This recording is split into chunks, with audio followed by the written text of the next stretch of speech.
There are places in every Pokemon game where something almost made it through, where a line of dialogue lingered just long enough to leave traces behind. Generation after generation carries these quiet shadows, pieces of code written and tested, but never quite brought into the light. Some were meant for players who took different paths, while others simply faded from the final build, their existence still whispered in data files discovered years later. These are the hidden details of Pokemon, the obscure facts that wandered close to common knowledge before turning back into the depths of the games. And before we drift off, consider subscribing for more calming journeys like this. And thank you for helping us gently approach 2,000 subscribers tonight. Hidden within the code of Pokemon Black and White sits a line of dialogue that no player could ever see through normal means. Professor Cedric Juniper possesses words prepared for a moment that the game's structure makes impossible to reach. When trainers first meet him in Nimbasa City, he makes a comment about encountering a Clink, the small steel and gear type creature. But buried in the game's text files exists an alternate line, words he would speak if somehow a player arrived at that moment without having seen a Clink yet. The dialogue reads simply that the player hasn't encountered one, an acknowledgement of a possibility the game itself prevents from happening. The impossibility stems from an earlier battle, one that every player must face as part of the main story. N, the mysterious trainer with his connection to Pokemon, uses a Clink during one of the required confrontations before Professor Juniper's meeting. The battle registers the Pokemon as seen in the player's data, making the professor's alternate dialogue unreachable through any normal playthrough. Yet the developers wrote it anyway, accounting for a scenario their own game design rendered impossible, creating words that would never be heard but existed nonetheless in the space between code and reality. This attention to unlikely possibilities appears throughout the series, small touches that few would ever discover. The act of programming dialogue for situations that cannot occur speaks to a thoroughness in world building, a commitment to covering every potential path, even when those paths lead nowhere. The unused text sits in the game files like a ghost, present but unseen, waiting for circumstances that will never arrive. It represents the kind of detail that most players would never think to look for, yet it exists all the same, hidden in plain sight within the data. Generation 2 contains its own secrets, tucked away in moments most players would never encounter. The radio feature in Pokemon Gold, Silver, and Crystal offered various programs throughout the day, entertainment and information broadcast across the Johto region. One particular station, the Lucky Channel, hosted a show where listeners could win prizes, the DJ's voice filling the airwaves with enthusiasm and chants. But if a player tuned to this channel and simply left the radio playing, letting the DJ repeat his lines over and over, something unusual would eventually happen. After cycling through the same dialogue multiple times, the DJ would break from his usual script, his voice carrying a different message. He would comment on the repetition itself, acknowledging that repeating himself gets to be a drag, a moment of self-awareness breaking through the programmed routine. The line served no gameplay purpose, offered no reward, existed simply as a small detail for anyone patient or curious enough to listen long enough. It was a wink from the developers, a recognition that someone might sit there long enough to hear the same words again and again. The Johto games hold deeper secrets still, remnants of ideas that never reached completion. Among the most fascinating pieces of cut content from any Pokemon game, Generation 2 planned locations that would have changed the player's journey significantly. Maps and data files preserved within the game's code reveal spaces that were designed, partially built, and then abandoned as development priorities shifted. One such location would have appeared on Route 26, the path leading toward Victory Road, and the Pokemon League, a place where trainers made their final preparations before challenging the Elite Four. In this spot, where the final games placed the house belonging to the Day of the Weak siblings, developers had originally planned something far more atmospheric. The data points to a haunted house, a structure that would have stood dark and foreboding along that mountain route. Early maps show the interior layout, rooms planned across multiple floors, including a basement and an attic, spaces that suggested exploration and discovery. The ground floor, the rooms above, the depths below, and the dusty space beneath the roof all existed in these preliminary designs, each area presumably holding its own secrets and encounters. What might have waited inside those rooms remains a mystery, as the content never progressed beyond these skeletal layouts. Perhaps ghost-type Pokemon would have lurked in the shadows, or maybe items and trainers would have populated the spaces, their purposes lost when the location was cut. The concept would eventually resurface in Generation 4 with the old chateau in the Eterna Forest, a spooky location that fulfilled some of that atmospheric promise. But the original haunted house of Route 26 exists only in these fragments, a might have been that players never got to experience. Even more striking was another cut location, one that pushed into territory Pokemon games rarely explored. Beneath the game corner in Celadon City, where Team Rocket once operated their secret base in the original games, Generation 2 planned something entirely different for that underground space. Data recovered from the games suggests a hidden room, accessible only to those who met certain requirements, a space designated explicitly as adult only in nature. The room's layout, when reconstructed from the remaining data, resembles a bar, complete with a counter and what appear to be patrons seated at tables. This adult theme receives confirmation from another piece of cut content, an item that never made it into the final games. Among the unused items sits something called Proof of Adulthood, its description reading that just holding it makes you feel more adult. The connection seems clear, this item serving as the key to access the secret bar beneath the old Team Rocket hideout. What purpose the location might have served, what Pokemon or items or characters might have populated it, remains unknown. The content was removed before reaching completion, likely deemed too mature for a series aimed at younger audiences. The decision to cut this location makes sense from a practical standpoint. The game corners themselves were already controversial, gambling mechanics in games played by children drawing criticism and eventual removal in later titles. Adding an adults-only space to that already questionable location would have compounded those concerns, creating content that sat uneasily with the series' family-friendly image. Yet the fact that it was planned at all reveals a moment where the developers considered pushing the boundaries of what Pokemon games typically contained, before ultimately pulling back to safer ground, and the story shifts ahead with something significantly smaller but no less interesting in its attention to detail. The Johto remakes, Heart Gold and Soul Silver, released years after the original Gold and Silver versions, brought updated graphics and features to the beloved region. Among the many visual enhancements, the games included detailed map displays accessed through the Pokégear, showing the player's location as they traveled through Johto and Kanto.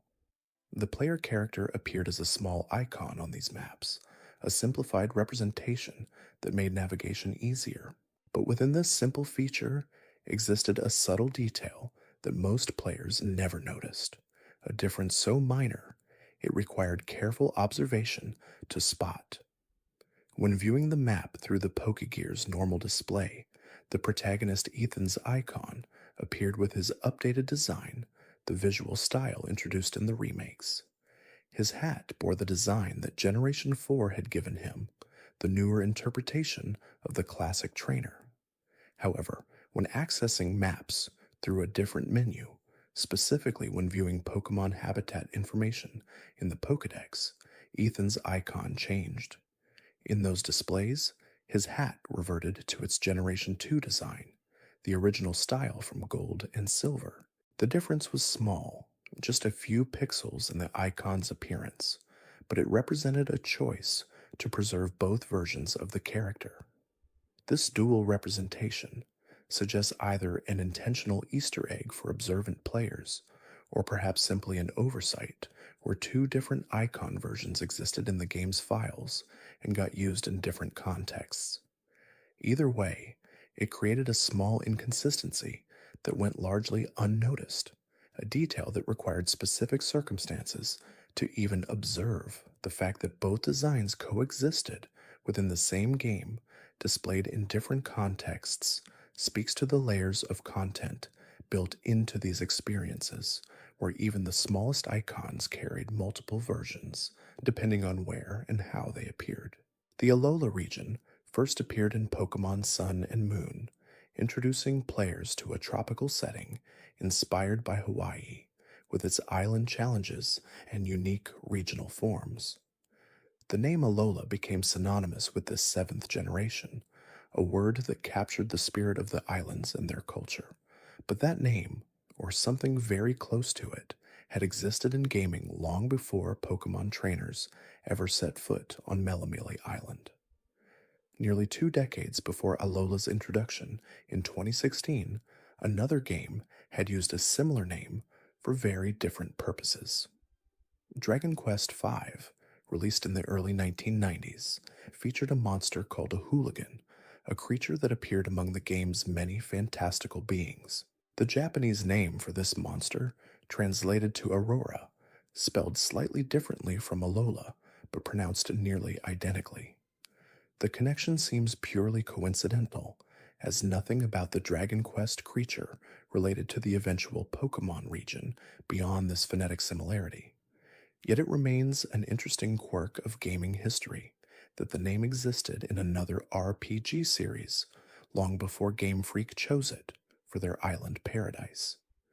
Whether any developers remembered this older usage when naming the Alola region, or whether the similarity arose purely by chance, remains unknown.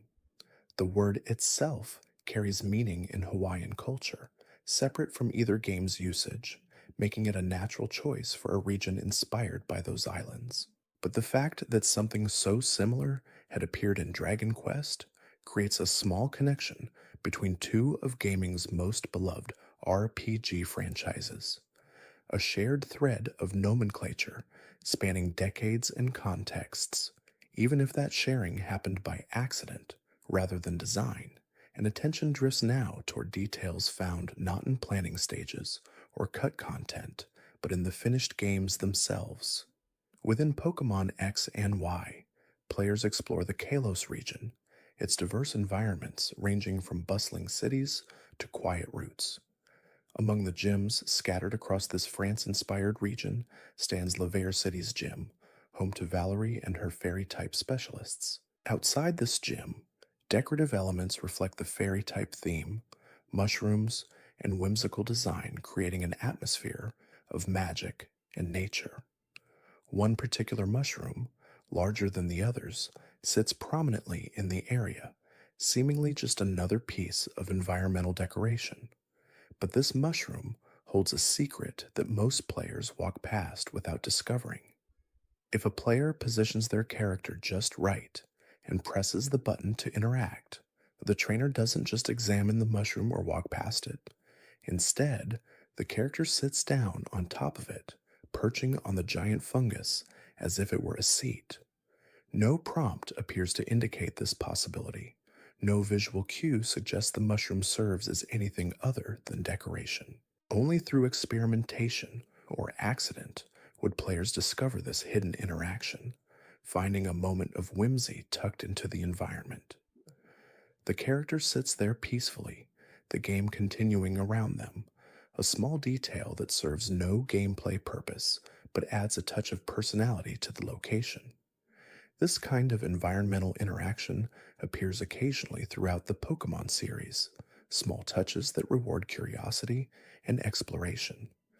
They create moments where the game world feels more alive, more reactive, places where trainers can engage with their surroundings in unexpected ways. The fact that no indication points toward these possibilities makes discovering them feel special, like finding something the developers hid specifically for those who take time to experiment with every corner of the game world. The mushroom sits waiting for anyone curious enough to try sitting on it, its secret preserved for those willing to test the boundaries of what the environment allows. Returning to Johto reveals perhaps one of the most obscure features in the entire Pokémon series, a mechanic so hidden and complex that virtually no player would have discovered it without external help. The original Gold and Silver versions included an internal clock that tracked real-world time, the games changing based on whether players were playing during day or night, certain Pokémon appearing only at specific hours. This time-based system became a defining feature of the generation, adding a layer of real-world synchronization to the gameplay. But what few players knew was that the games included a method to reset this clock, buried beneath layers of obscurity.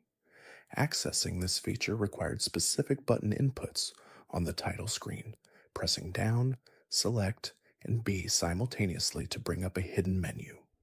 This alone would be difficult enough to discover by accident, but it represented only the first step in an increasingly complicated process. The hidden screen that appeared offered the option to reset the clock, but attempting to do so revealed another obstacle. The game required a password to proceed, refusing to let players change the time without entering the correct code. This password system operated through a method so convoluted that it borders on impossible for average players to crack. The code itself was generated based on three specific pieces of data from the player's save file: their trainer name, their trainer ID number, and the exact amount of money they currently carried. These three elements combined through some algorithm to produce a unique password for each save file, a code that changed if any of those three factors changed. No in-game hint explained this system. No manual outlined the process. The feature existed hidden behind a wall of complexity that made it effectively inaccessible. In the modern era, online tools and password generators allow players to input their information and receive the correct code, making the process manageable if still obscure. But in the early 2000s, when these games first released, no such resources existed. Players would need to not only discover the hidden menu through the correct button combination, but also somehow determine that a password was needed, figure out that the password related to their specific save data, and then calculate or guess the correct code from those variables. The likelihood of any player accomplishing this without outside help approaches zero. The purpose behind creating such an inaccessible feature remains puzzling. If the developers wanted players to be able to reset their clocks, why make the process so deliberately difficult? Perhaps the complexity served as a deterrent, a way to include the functionality while discouraging casual use. Or maybe it represented an internal tool that accidentally remained in the final release, something developers used during testing that should have been removed but wasn't. Whatever the reason, it stands as one of the most unnecessarily complicated features in Pokémon history, a solution to a problem that creates more problems than it solves, and the documentary drifts now toward mechanics that players might notice during battles. The moves self-destruct and explosion carry dramatic effects, causing the user to faint while dealing massive damage to opponents. These moves represent ultimate sacrifice strategies, trading a Pokémon's continued participation in battle for a powerful blow. Their base powers of 200 and 250 respectively make them among the strongest attacks in the games, damage that comes at the cost of guaranteed defeat for the user. But for the first 4 generations of Pokémon games, these moves possessed a hidden mechanic that made them even more devastating than their already impressive power suggested. Prior to Generation 5, self-destruct and explosion didn't just deal their listed damage. When these moves connected, they halved the target's defense stat for the purposes of damage calculation. This effect never appeared in move descriptions, No text informed players of this additional property, but the games calculated it nonetheless during every use of these explosive attacks. The halving effectively doubled the move's damage output, transforming their base powers of 200 and 250 into effective powers of 400 and 500. This made them by far the strongest attacks available in competitive play, nothing else coming close to their destructive potential. To put this in perspective, the next most powerful move in these generations was V-Create, introduced in Generation 5 with a base power of 180. Even with its significant drawbacks, V-Create couldn't match the effective strength of self-destruct and explosion when the defense halving was factored in. These explosive moves existed in a category of their own, so powerful that using them effectively won battles on the spot, despite the cost of losing the Pokémon that unleashed them. Competitive players understood this hidden mechanic, building strategies around these ultimate moves and the devastating damage they could inflict. Generation 5 changed this system, removing the defense halving effect and leaving self-destruct and explosion with just their listed base powers. This change significantly reduced their competitive viability, bringing them more in line with other high-power moves. The decision to remove this hidden mechanic represented one of the series' balance adjustments, an acknowledgement that these moves had been too powerful for too long. While some players lamented the loss of such devastating options, the change improved overall game balance, preventing strategies that centered entirely around explosive finishes. The physical and special split that occurred in Generation 4 also deserves exploration here, though it represents a more widely known change. Prior to Generation 4, moves were categorized as physical or special based on their type rather than the move itself. This meant all fire-type moves counted as special attacks, even contact moves like Fire Punch, while all fighting-type moves counted as physical, even energy-based attacks like Focus Blast. The system limited strategic options and made certain Pokémon less effective than they could have been. Generation 4 restructured this entirely, making each individual move either physical or special based on the nature of the attack itself rather than its type. Fire Punch became physical despite being fire type, while Focus Blast became special despite being fighting type. This change revolutionized competitive battling, suddenly making previously less viable Pokémon much more useful. Pokémon with high attack stats but special type moves could now use physical versions of those types, while special attackers gained access to special moves in previously physical types. The ripple effects of this change touched every aspect of competitive play and team building. Double battles, introduced in Generation 3, brought their own set of adjustments and hidden features. With two Pokémon active simultaneously, the battle interface needed to display more information in limited screen space. To accommodate this, the games removed numerical HP values from the display during double battles, showing only the HP bar without the specific numbers. This kept the interface cleaner, but removed information some players found useful for making strategic decisions. Yet hidden within this restriction lay a simple solution that few players discovered. By pressing the start button during a double battle in Generations 3 or 4, players could toggle between the HP bar display and the numerical values. The game would switch between modes, allowing players to see exact HP totals even in doubles if they knew about this hidden option. Whilst no tutorial explained this feature, no text prompted players to try it. The functionality simply existed for those who experimented with button presses during battles. It represented another small quality of life feature buried beneath the surface, improving the player experience for those aware of its existence, and the journey moves now toward details about specific Pokémon and their properties. Poison-type Pokémon gained a significant buff starting in Generation 6, a change that made the often overlooked type more viable in competitive play. The move Toxic, which inflicts badly poisoned status on targets, normally carries a 90% accuracy rate, making it reasonably reliable but not guaranteed to hit. However, when used by a poison type Pokemon from Generation 6 onward, Toxic never misses. This perfect accuracy turns it into a guaranteed status move for poison types, giving them a reliable way to inflict residual damage regardless of accuracy modifiers or evasion changes. The buff extended even further, as Toxic used by poison types could even hit targets using semi-invulnerable moves like Fly, Dig, Dive, or Bounce. Normally, these moves protect the user during their charging turn, making them untargetable by most attacks. But Toxic bypasses this protection when used by a poison type, reaching flying or underground targets and poisoning them despite their semi-invulnerable state. This property makes poison types uniquely effective at spreading status conditions, able to guarantee Toxic on almost any target, regardless of the opponent's defensive tactics.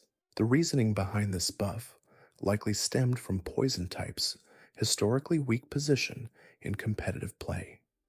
Lacking many resistances and often featuring lower base stats than other types, poison types struggled to find roles on competitive teams. By making them the undisputed masters of Toxic, Game Freak gave them a niche, a reason to include them specifically for their guaranteed status spreading. The change improved poison type viability without making them overpowered, a careful balance adjustment that helped a struggling type find its place in the metagame. Legends Arceus, despite being set in ancient Sinnoh, might contain a subtle reference to one of Sinnoh's most iconic characters. The game's starter Pokémon break from tradition, offering Rowlet from Alola, Cyndaquil from Johto, and Oshawott from Unova, rather than the expected Sinnoh starters, or even new species. This unusual selection puzzled some players, seeming random without an obvious thematic connection. But examining which regions these starters represent reveals a potential pattern that points toward a specific trainer. Cynthia, the Sinnoh region's champion and a recurring character throughout the series, has traveled to exactly 3 regions outside her home: Johto, Unova, and Alola. In Heart Gold and Soul Silver, she appears in the Sinjo Ruins event, connecting her to Johto. Black and White feature her in Undella Town during the postgame, establishing her Unova connection. And Sun and Moon place her in the Battle Tree in Alola, confirming her presence in that region. These 3 regions match exactly with the 3 regions represented by Legends Arceus' starter choices. Whether this connection was intentional or coincidental remains unconfirmed, but the precision of the match suggests deliberate design. Choosing 3 specific regions out of all the possibilities and having them align perfectly with Cynthia's known travels stretches coincidence. The reference would be subtle, never explicitly stated in game, requiring players to connect the dots themselves. But for those familiar with Cynthia's appearances throughout the series, the pattern creates an elegant, hidden tribute to one of Pokemon's most beloved characters, woven into the very foundation of Legends Arceus starter selection. Platinum, the enhanced version of Diamond and Pearl, contained a peculiar obstacle that most players would never encounter. The normal progression through the game takes players to Celestic Town, where they receive HM Surf, which then allows them to reach Canaleve City via Route 218. This linear path ensures players obtain the necessary traversal ability before reaching areas that require it. However, Platinum included an alternate route to Canalave that existed outside the intended progression, accessible if players somehow reached Route 218's far side before obtaining Surf. Taking this unintended path would lead to an unusual sight: a group of Pokémon blocking the way to Canaleve City. Pikachu and Clefairy, several of each, stand in the road preventing passage. Now, this roadblock serves no purpose in normal gameplay, as players following the intended route would have surf before reaching this point. The Pokemon barrier exists only for players who sequence break, who find ways to reach this location earlier than designed. Its presence shows the developers anticipated players might discover alternate routes and prepared appropriate blocks for those situations. The choice of Pikachu and Clefairy for this barrier, rather than a generic invisible wall or simple text prompt, adds character to what could have been a purely functional element. These specific Pokemon standing together creates a memorable image for the few players who ever see it. The fact that this exists only in Platinum and not in Diamond or Pearl further emphasizes its obscurity, as fewer players experienced Platinum overall. It represents one of those details that exists almost entirely in obscurity, seen by such a tiny fraction of the player base that discussing it feels like sharing a secret. Kalos contained another hidden surprise, this one in Laver City, where the fairy-type gym stood. Outside that gym, with its mushroom decorations and whimsical atmosphere, one decoration offered an interaction most players never discovered. That large mushroom mentioned earlier, the one that could be sat upon, represented just one example of Kalos hiding small interactive elements throughout its regions. These tiny moments of discovery rewarded experimentation, encouraging players to press the interact button on objects that seemed purely decorative. The philosophy behind including such secrets speaks to a design approach that values player curiosity. By hiding interactions without advertising them, the developers created moments of genuine discovery, times when players found something through their own exploration rather than following explicit direction. These discoveries generate stories, moments players share with others, creating a sense of uncovering secrets that official information never revealed. The fact that most players miss these details doesn't diminish their value. In some ways, it enhances it, making those who find them feel like they discovered something special. This same approach extends to many aspects of Pokemon game design, where depth hides beneath accessible surfaces. Casual players can enjoy the games without ever discovering hidden mechanics or secret interactions, while dedicated players who probe every corner find layers of additional content. The balance between accessibility and depth, between surface level enjoyment and deep mechanical understanding, represents one of the series' core strengths. Games that can satisfy both casual and hardcore audiences simultaneously demonstrate sophisticated design, and Pokémon has maintained this balance across decades. The series has always included content designed for different audience segments, from simple adventuring for younger players to complex competitive battling for older ones. Hidden interactions and obscure features sit somewhere between these extremes, optional discoveries that add flavor without being necessary for completion.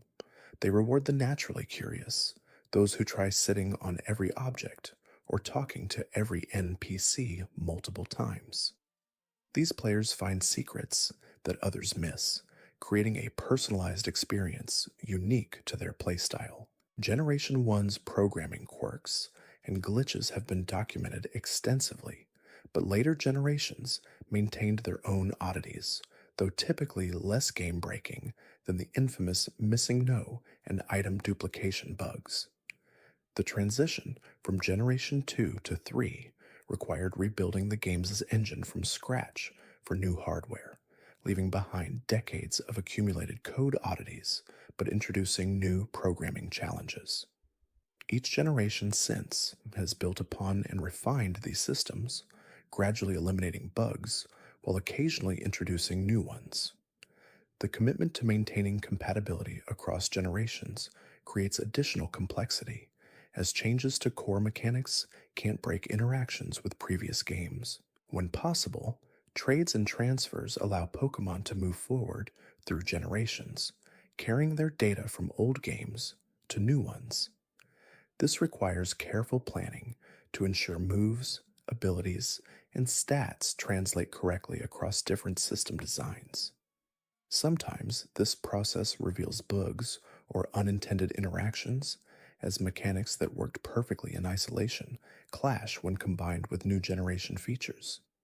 Battle mechanics continue growing more complex with each generation, adding abilities, Mega Evolution, Z moves, Dynamax, Terastallization, and other battle gimmicks. Each edition interacts with every existing mechanic, creating exponentially more possible combinations and interactions. The developers must test these systems extensively, ensuring nothing creates broken strategies or crashes the game. Despite this testing, players inevitably discover combinations the developers didn't anticipate, finding exploits or strategies that dominate competitive play.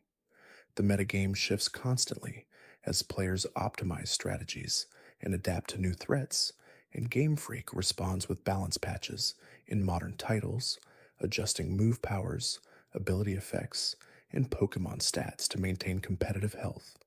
This ongoing dialogue between developers and players, this constant evolution of strategy and counter strategy, keeps competitive battling fresh decades after the series' debut. The depth of these systems far exceeds what casual players typically engage with, creating effectively two different games sharing the same foundation. Understanding these deeper mechanics requires research and experimentation, learning damage calculations, speed tiers, ability interactions, and team composition theory. Competitive players study these systems intensively, treating Pokemon battles with the seriousness of chess, analyzing every decision and optimizing every choice.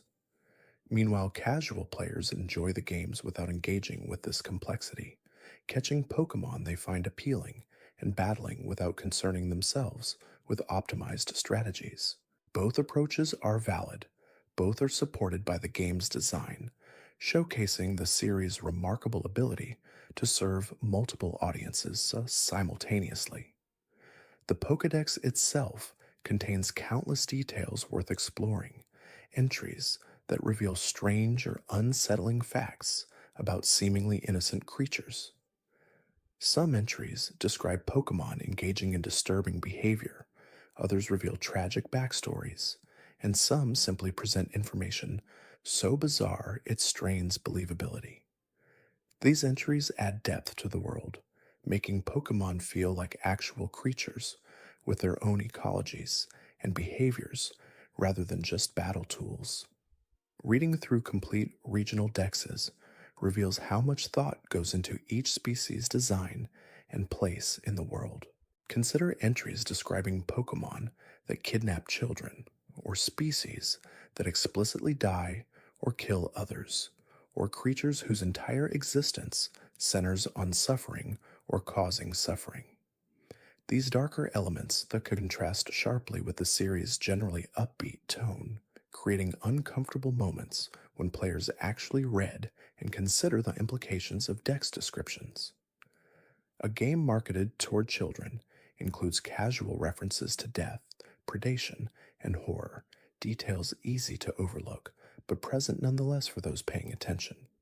This tonal dissonance has existed since Generation 1, where entries described Pokemon like Cubone wearing the skulls of their dead mothers, or Haunter licking its victims to death, or Drowsy feeding on children's dreams. Later generations continued this tradition, perhaps even amplifying it in some cases, with entries describing gruesome hunting methods, parasitic relationships, or other unsettling ecological details. The juxtaposition between cute appearance and dark dex entry creates a strange undercurrent throughout the series, a hint of horror hiding beneath the colorful surface.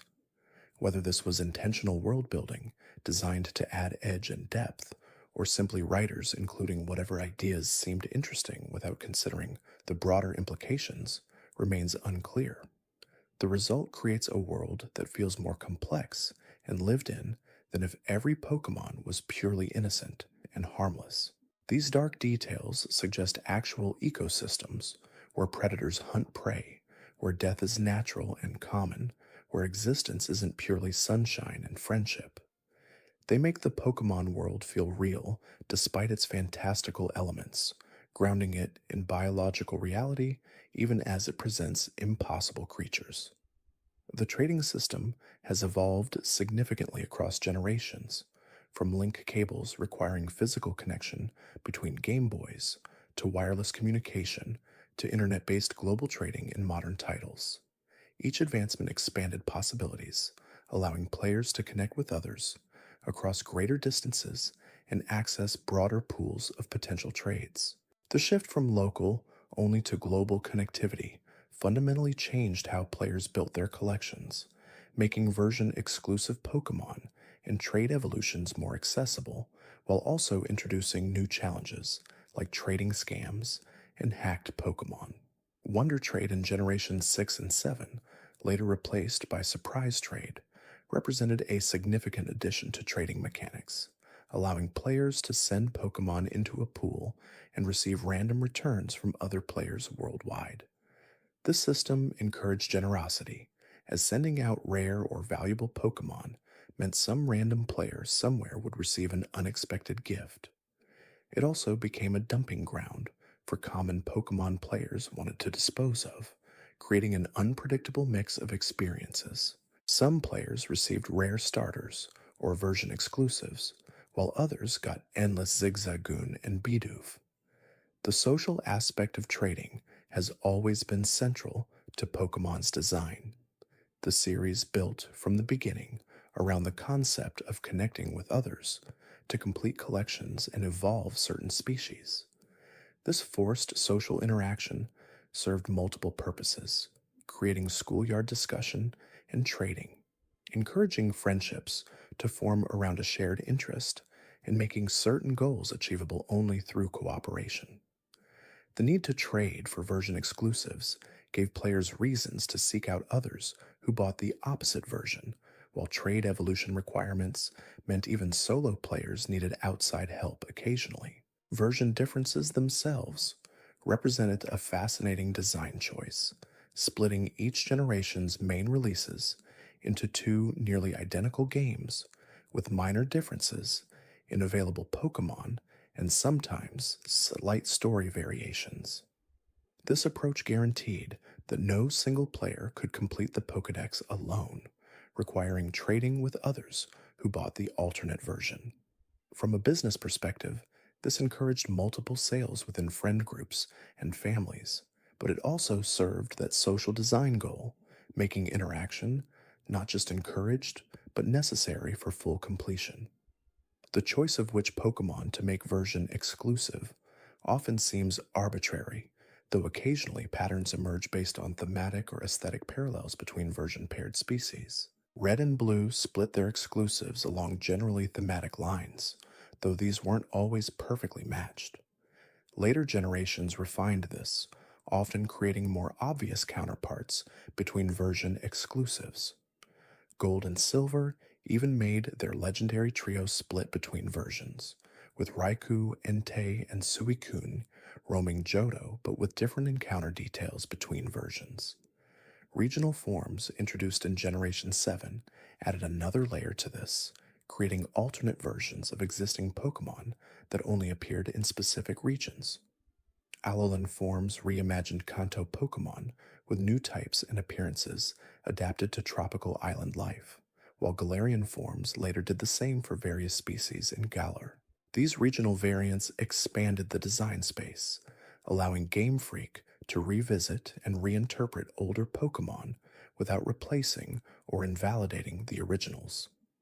Players could appreciate both versions, original and regional form, each valid in their own context. The lore implications of regional forms raise interesting questions about Pokemon evolution and adaptation, suggesting these species changed over generations to suit their environments. This implies Pokemon evolution in the biological sense, rather than the gameplay mechanic sense, species adapting across long time periods to environmental pressures.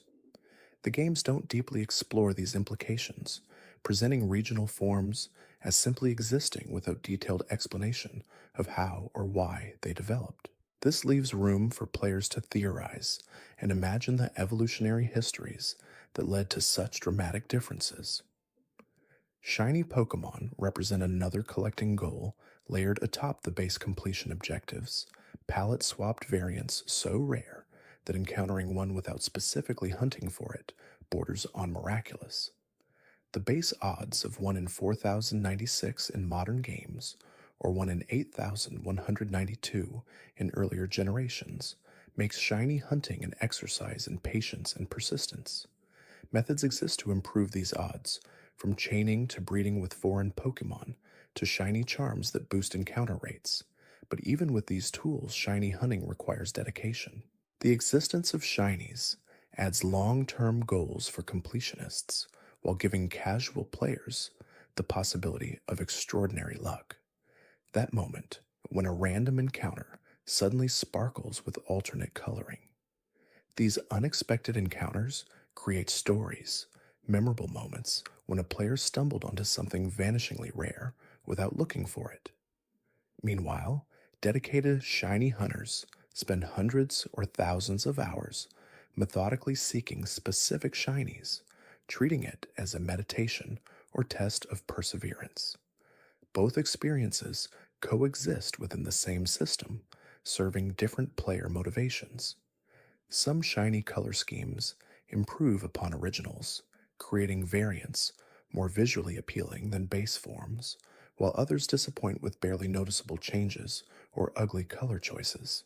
The inconsistency in shiny design quality suggests these weren't always carefully planned, perhaps algorithmically generated in early generations, before later games put more thought into ensuring shinies look distinctive and appealing. Particularly egregious examples like Jenger's barely different purple shade or Garchomp's slightly darker blue sparked complaints from fans who invested enormous time hunting shinies that turned out underwhelming. Event exclusive Pokemon create another category of collectible rarity, species or forms distributed only through specific promotions or within limited time windows. Missing these events means potentially never obtaining certain Pokemon, as many events never repeat and traded event Pokemon can be difficult to obtain years later. This creates artificial scarcity that some players find frustrating, feeling locked out of complete collections through no fault except timing. Others appreciate these as marks of having participated in specific moments in Pokemon history, proof they were there when certain distributions occurred. The ethics of limited time content spark ongoing debate within gaming communities, weighing developer desires to create special moments and reward active players against player frustration at missing content forever due to circumstances beyond their control.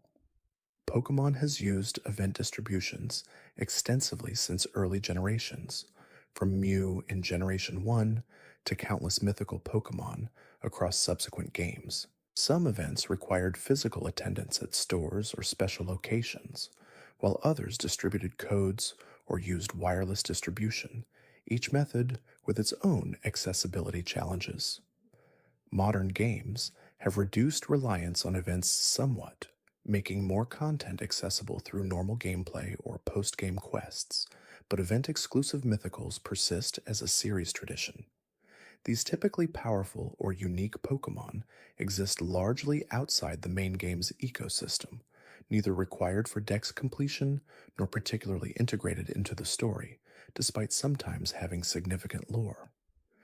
They occupy a strange space, simultaneously important to the world's mythology, but mechanically separated from standard gameplay, obtainable only through special distribution.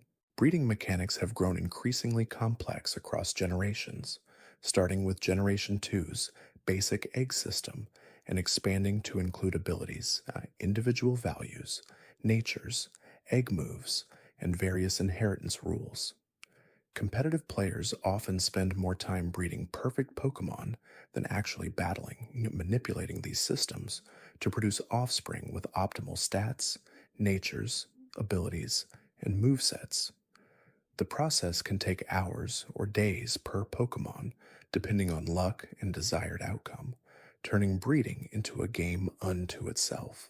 Understanding breeding requires grasping concepts like individual values, hidden power types, egg groups, and move inheritance rules, systems the games barely explain and which operate on mathematical principles, requiring outside research to fully comprehend.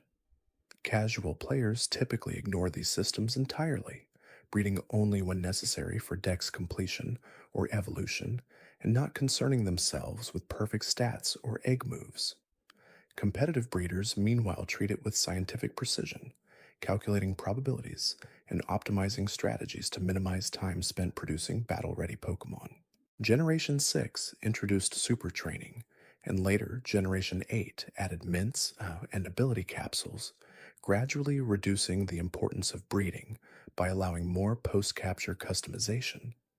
These changes democratized competitive play, making it easier for casual players to prepare Pokemon for battle without investing dozens of hours into breeding. Hardcore players welcomed these changes as quality of life improvements that let them focus more on team building and strategy than repetitive breeding. The shift reflected Game Freak's recognition that the old system created unnecessary barriers to competitive play.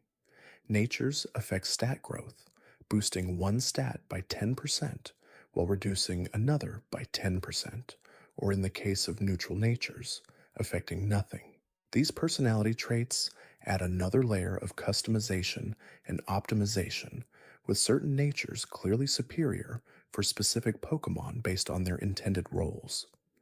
Physical attackers want natures that boost attack while reducing special attack.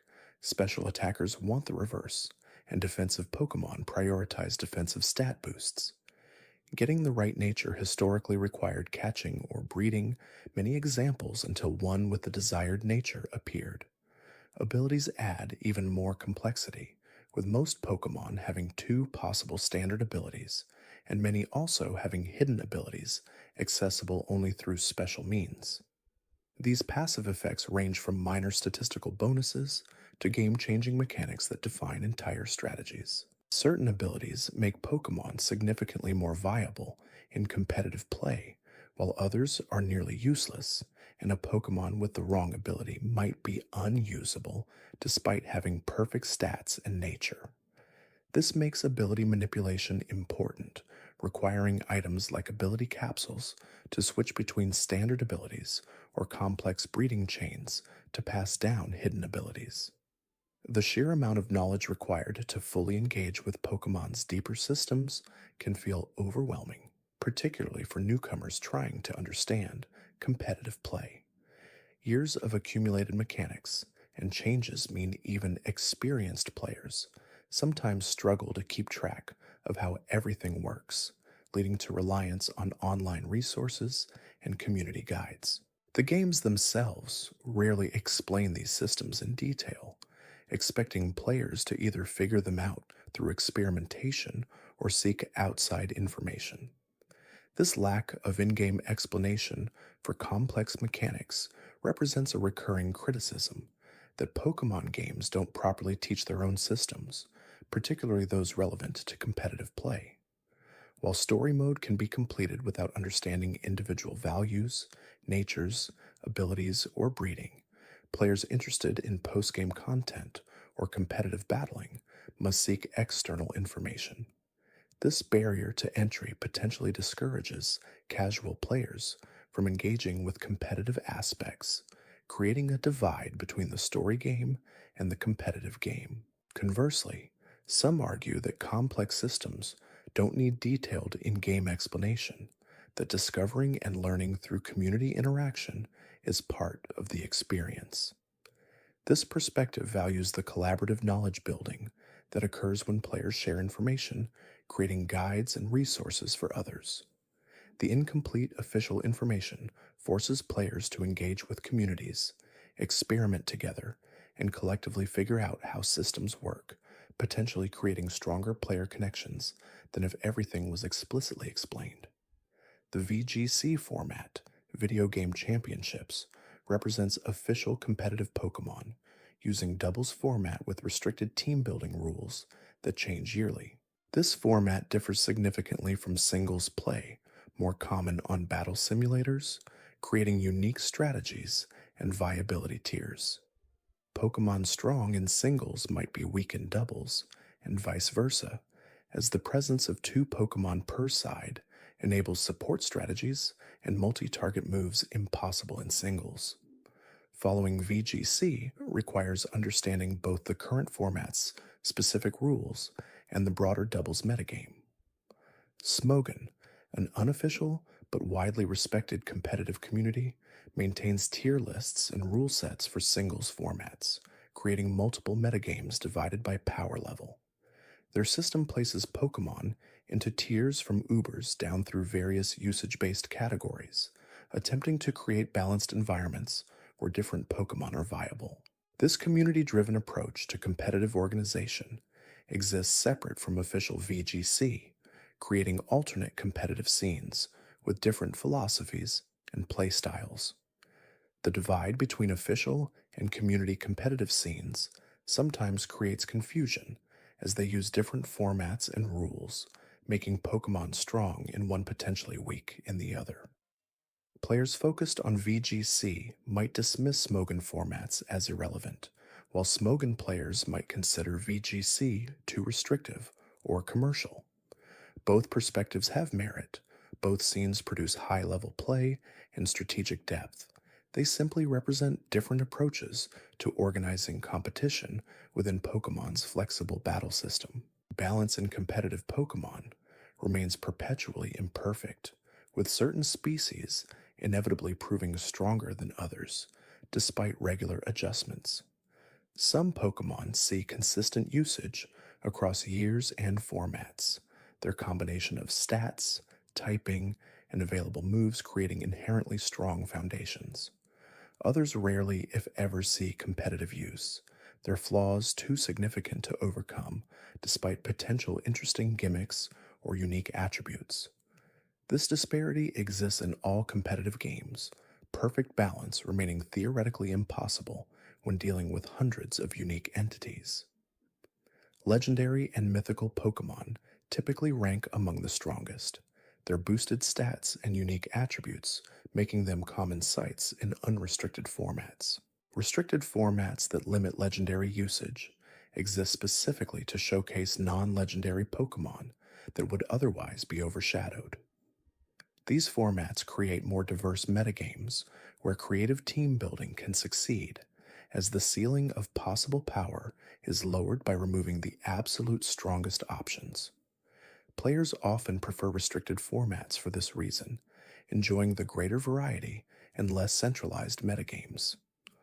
Certain generations are remembered for particularly unbalanced competitive scenes, like Generation 4's centralization around Choice Scarf users and Generation 5's Weather Wars, where nearly every team used weather-based strategies. These extreme cases showed Game Freak's occasional struggles with competitive balance, introducing mechanics or Pokemon that warped metagames around them. Later generations saw efforts to prevent such centralization, with more frequent balance adjustments and careful monitoring of competitive trends. The physical special split in Generation 4 represented arguably the single most important mechanical change for competitive battling. Its effects still felt generations later. By allowing each move to be individually physical or special, rather than determining this by type, the change opened vast new strategic possibilities and improved countless Pokemon previously hampered by the old system. Pokemon with mixed attacking stats, but limited move options suddenly gained access to effective attacks, while type coverage became easier to achieve without sacrificing effectiveness. Pre-split, physical attackers of certain types struggled because those types lacked good physical moves, and special attackers faced the same issue with other types. This arbitrary limitation reduced team-building flexibility and made certain Pokemon objectively worse than their stat spreads suggested they should be. The split corrected this, allowing stats and moves to align naturally rather than being forced into type based categories.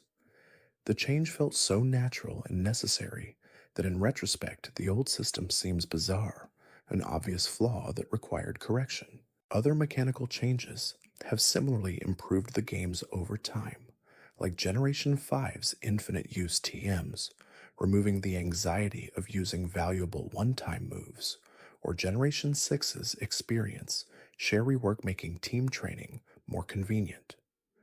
Not every change has been universally praised. Some players dislike certain modernizations or miss old mechanics, but generally the series has evolved toward quality of life improvements that respect player time and reduce tedious or frustrating elements. The ongoing question of whether newer games are better or worse than older ones often comes down to individual preferences regarding difficulty, design philosophy, and mechanical changes.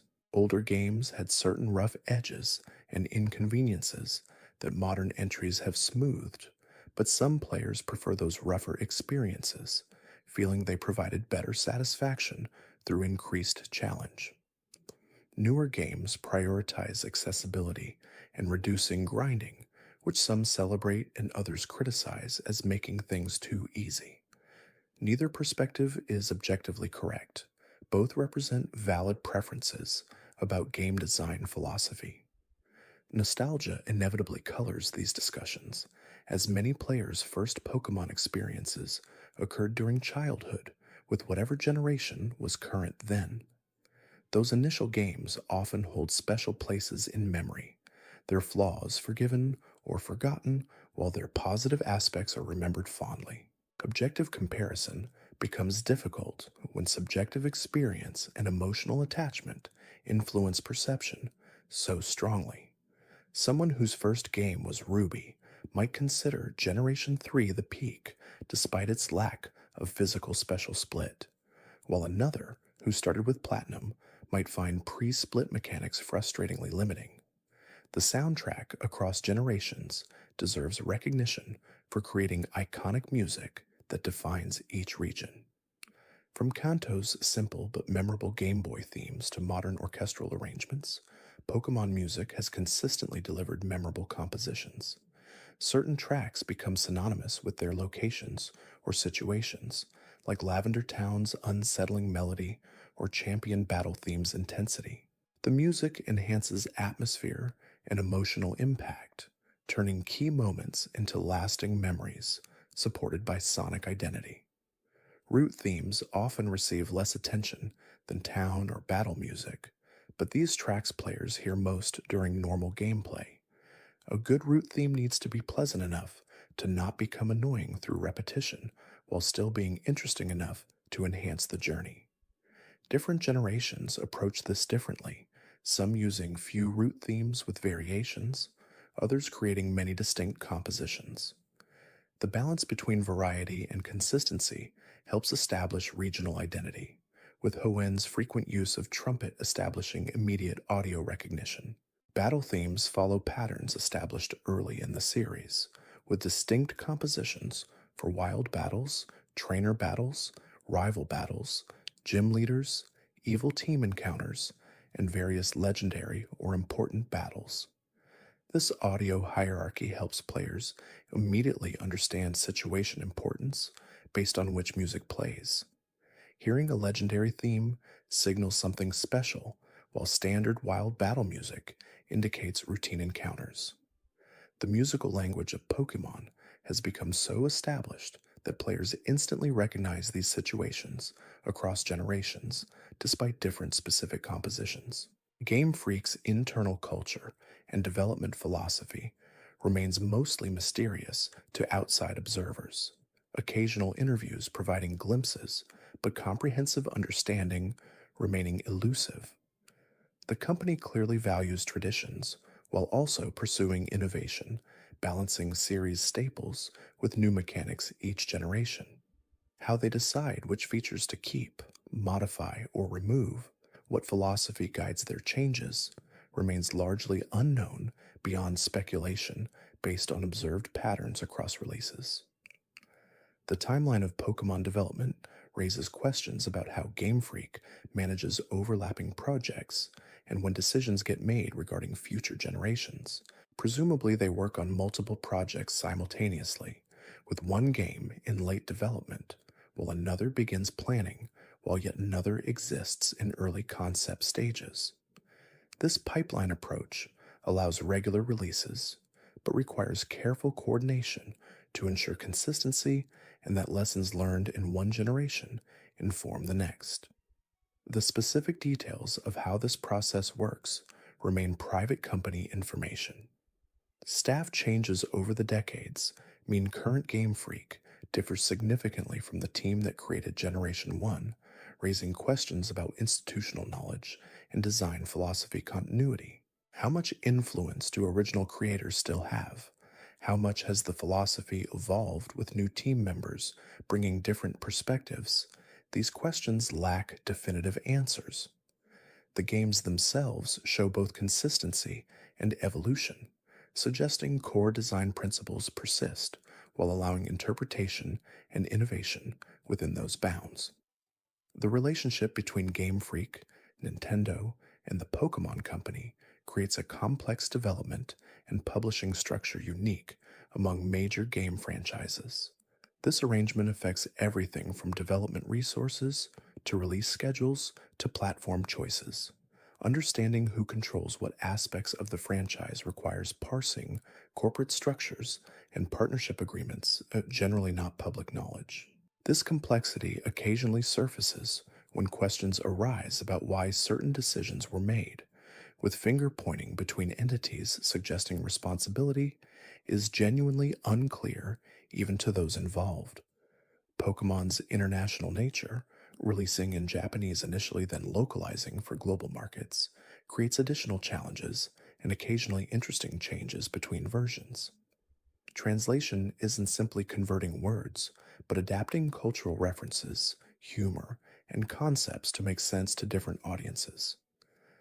Sometimes this results in significant changes, names altered or cultural elements replaced to maintain intended spirit while shifting specific references.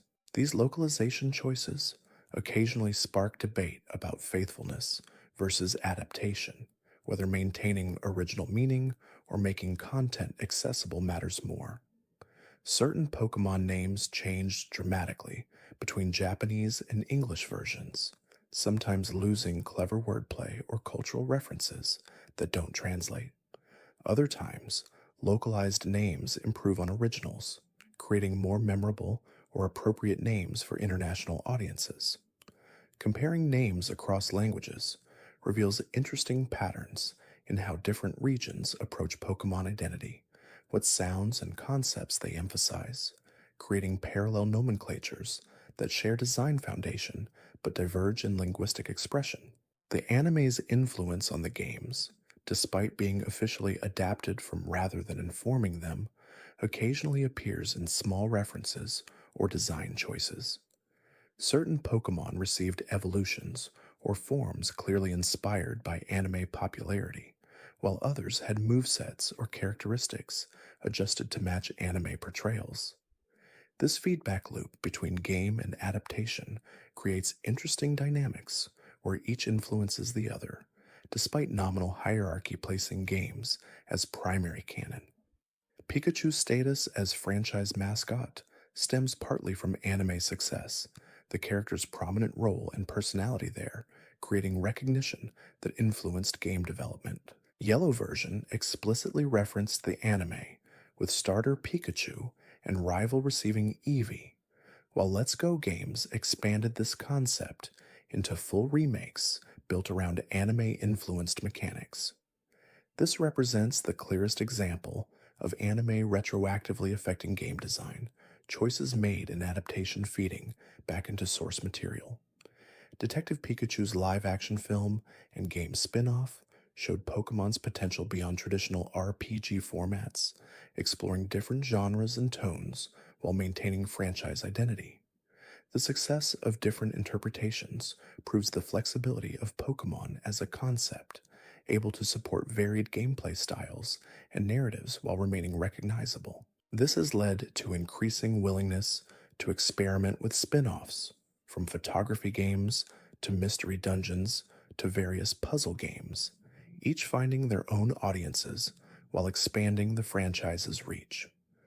Mobile games represent another expansion avenue, with Pokemon Go achieving massive mainstream success beyond traditional franchise audience.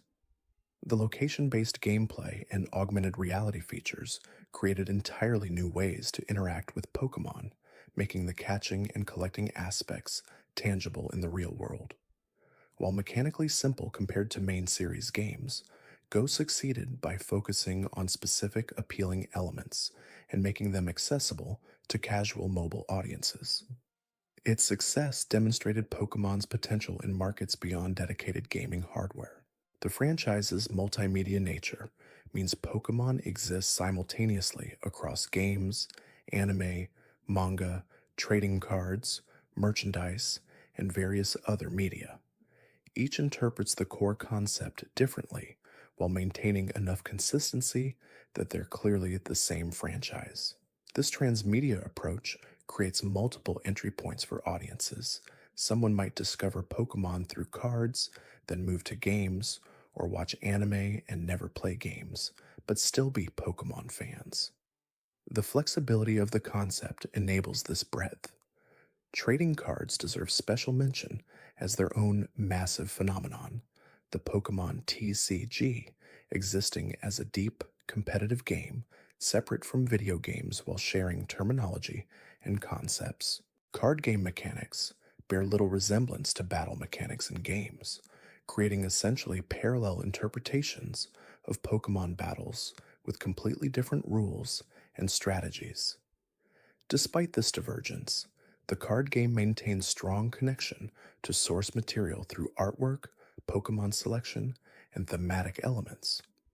Rare and valuable cards create their own collecting scene, with some cards worth thousands of dollars due to rarity, condition, or historical significance. This secondary market parallels video game shiny hunting and event collecting, giving collectors goals beyond simply playing the game. The intersection of gaming and collecting appeals to different motivations. Some people care about card gameplay while others focus purely on collection completion or value. The future of Pokemon remains uncertain in specifics, but confidently expected to continue. The franchise's success virtually guaranteeing new generations indefinitely. What forms future entries will take, what mechanics they'll introduce or change, how they'll balance tradition and innovation. These questions lack answers, but generate constant speculation. Each new generation brings surprises alongside expected elements, maintaining enough familiarity to feel like Pokemon while introducing enough novelty to feel fresh and new.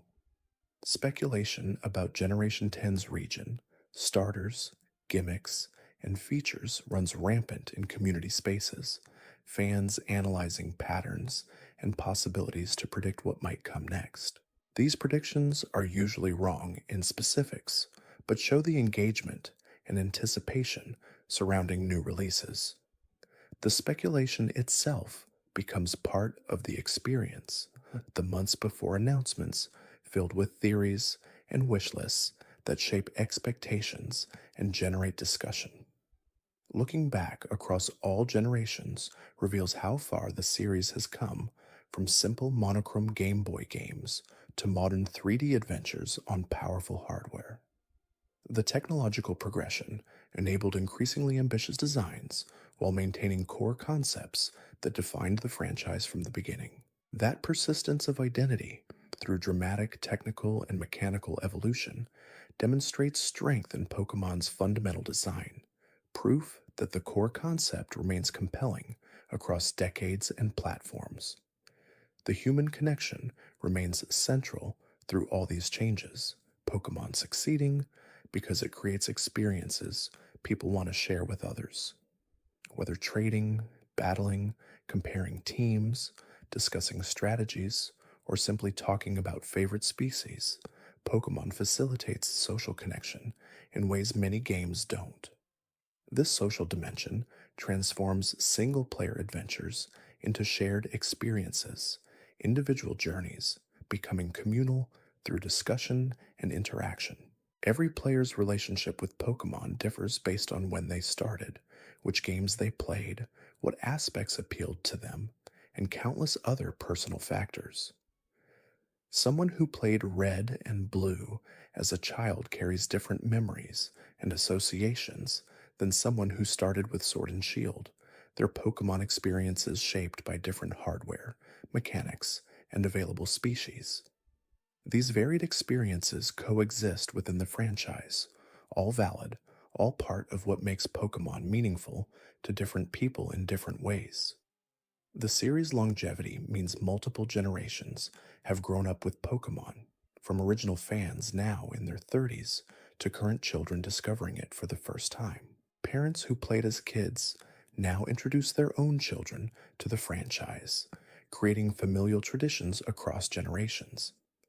This multi generational appeal demonstrates Pokemon's unusual staying power, remaining relevant and appealing across demographic shifts and cultural changes that left other franchises behind. Obscure details and hidden features continue being discovered years after games release, dedicated fans mining code and testing edge cases to find things developers never advertised or perhaps forgot they included. These discoveries keep older games feeling alive, generating new discussions about titles released a decade or more ago. The depth of content, both intentional and accidental, means no one player likely knows everything about even a single Pokemon game, let alone the entire series. This documentary has explored just a fraction of possible obscure facts, barely scratching the surface of hidden dialogue, cut content, mechanical quirks, and design details buried throughout Pokemon's history. Hundreds or thousands more such facts exist, waiting for someone to discover and share them, each one adding small pieces to understanding these games and the people who created them. The full scope of Pokemon knowledge extends beyond what any individual could master. A collective understanding built through countless players' combined experiences and discoveries. As this journey through obscurity comes to rest, consider how much remains unknown, how many secrets still hide in code and data awaiting discovery. Every Pokemon game likely contains details no one has found yet, dialogue no one has seen, mechanics no one has fully understood. The games continue revealing themselves slowly over years and decades, their depths ensuring they remain interesting long after players think they've seen everything. The weather system, introduced in Generation 3, fundamentally changed how battles functioned, adding environmental effects that persisted across multiple turns. Rain, sun, sandstorm, and hail each modified battle conditions in different ways, some affecting damage calculations, while others caused residual damage or activated specific abilities. This system created new strategic dimensions, with teams built entirely around establishing and exploiting specific weather conditions. The Weather Wars of Generation 5 showed both the system's depth and its potential for over-centralization when taken to extremes. Abilities that automatically set weather upon entering battle, like drizzle for rain or drought for sun, made weather extremely easy to establish and maintain. Combined with abilities that benefited from those weather conditions, this created powerful synergies that dominated competitive play. A Poltoed with drizzle entering battle immediately activated rain, boosting water-type moves while enabling its swift swim partners to move faster. Sun teams operated similarly with Ninetales and Chlorophyll users. These strategies proved so dominant that later generations nerfed weather setters, making weather temporary rather than permanent. The adjustment reflected Game Freak's ongoing struggle to balance interesting mechanics with healthy competitive diversity. Weather added strategic depth when used carefully, but threatened to centralize entire metagames when overtuned. By making weather temporary in Generation 6, lasting only 5 turns without extending items, They preserved the mechanic while reducing its oppressiveness. Teams could still use weather strategies, but needed to work harder to maintain conditions and couldn't rely on permanent weather defining every battle. Terrain effects introduced in Generation 6 operated similarly to weather, but affected different aspects of battles. Electric, grassy, misty, and psychic terrains each provided unique benefits to grounded Pokémon, from boosting specific move types to preventing status conditions to blocking priority moves. Like weather, terrains could be set manually through moves or automatically through abilities. Unlike weather, terrains affected only grounded Pokémon, creating interesting interactions with flying types and levitating Pokémon that ignored terrain effects entirely. The distinction between weather and terrain meant both could be active simultaneously, layering environmental effects atop each other. A battle could feature rain-boosting water moves, while electric terrain boosted electric moves, creating complex strategic calculations about which Pokémon benefited most from current conditions. Managing these environmental factors became its own skill, knowing when to establish conditions, when to override opponents' conditions, and when to simply work around whatever environment existed.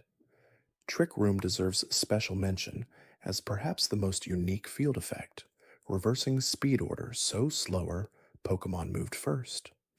This 5-turn effect enabled entirely different team archetypes built around naturally slow but powerful Pokemon that normally struggled in speed-focused metagames.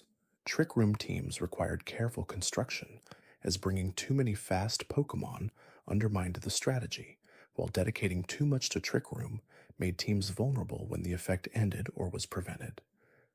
The delicate balance required made Trick Room teams interesting to build and pilot.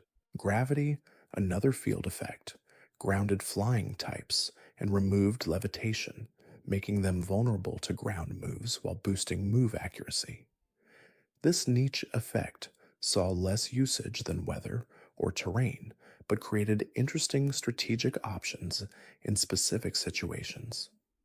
Removing flying type immunities and evasion tactics opened possibilities for normally impossible strategies, though dedicating a turn to setting, gravity often proved less efficient than simply using different moves or Pokemon.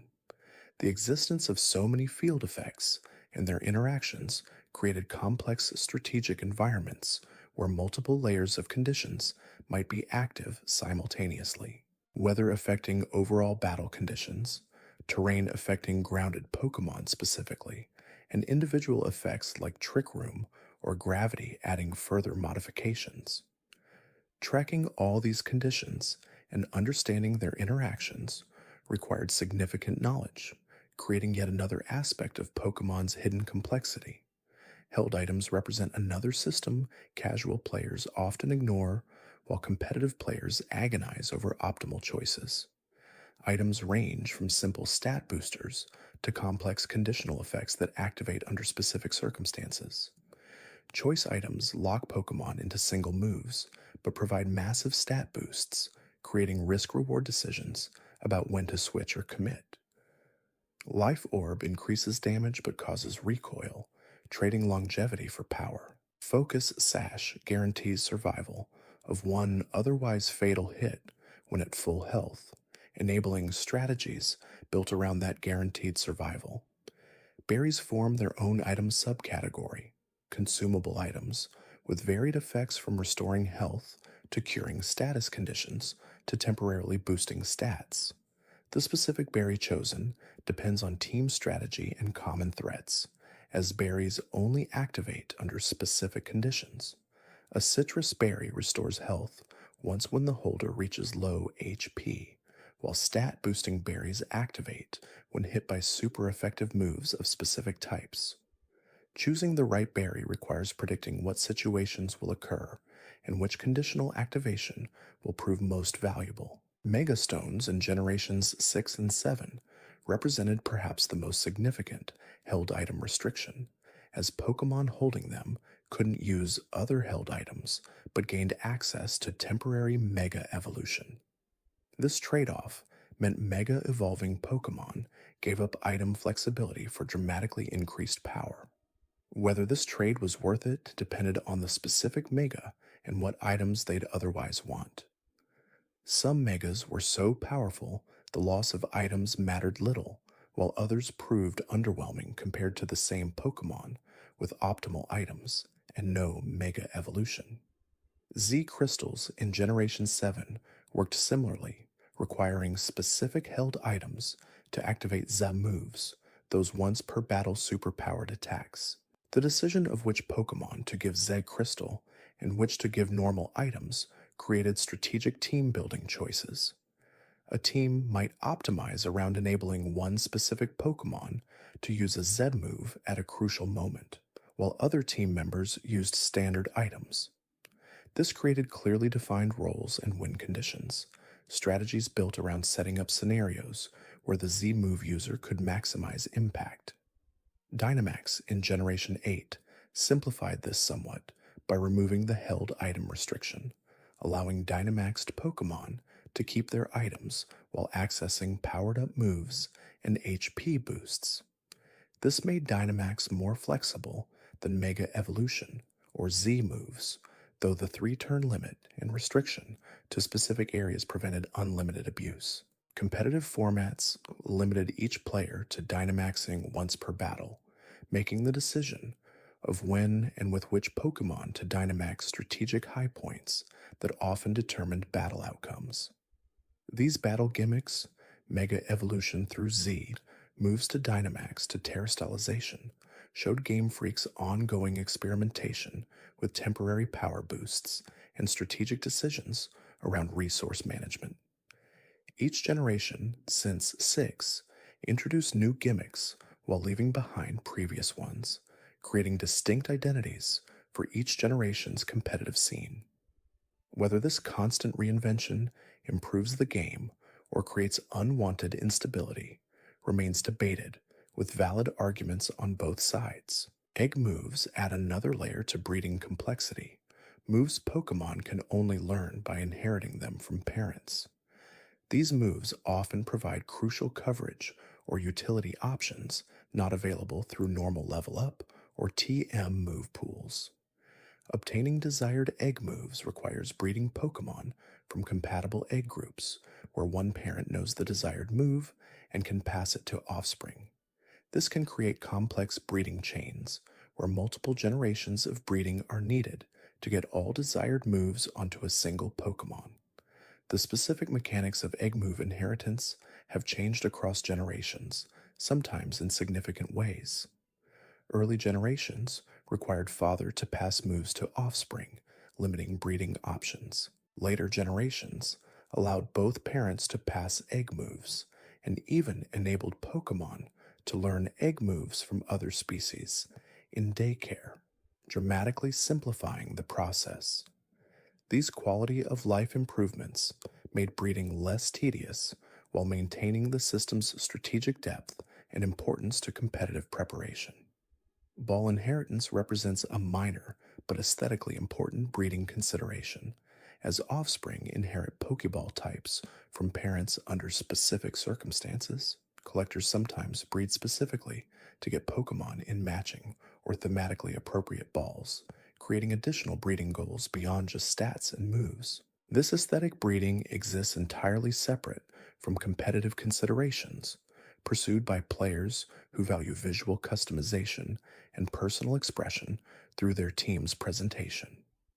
The friendship system, returning across many generations, creates another invisible stat affecting certain mechanics. Friendship rises through various actions, like walking with Pokemon, using them in battle, or giving them vitamins, while fainting or using bitter medicines lowers it. Certain evolutions require high friendship, while various in-game events and NPC dialogue change based on friendship levels.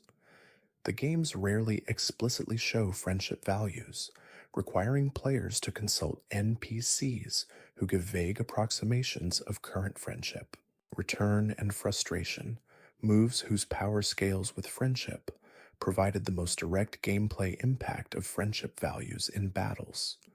Return grew stronger with higher friendship, maxing at base power 102 with maximum friendship, while frustration worked inversely, strongest with minimum friendship. These moves gave every Pokemon access to respectable normal type coverage, with Return being particularly popular on physical attackers lacking better normal moves. The reliability and no downside power of high friendship Return made it a staple competitive move for generations. Affection, introduced in Generation 6 alongside Pokemon Amy, operated separately from friendship but provided even more dramatic battle effects. High affection granted various benefits, like surviving lethal hits occasionally, landing critical hits more often, or shaking off status conditions. These effects were powerful enough that competitive formats banned them, as randomness based advantages felt unfair and weren't equally accessible to all players during official competitions. The system remained in casual play, giving story mode players extra advantages that made battles easier. Effort values, also called EVs, represent another invisible stat system crucial to competitive play but barely explained in games. Pokemon gain EVs by defeating other Pokemon, with each species granting specific EV types and amounts.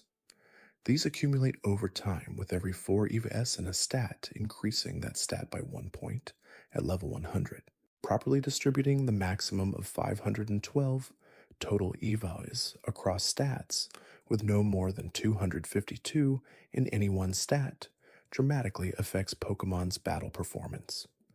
Competitive breeding involves not just getting desired IVs, nature, ability, and moves, but also training EVs correctly. This typically involves battling specific wild Pokemon that grant desired EV types, using power items to multiply EV gains, or in modern games using vitamins to directly add EVs.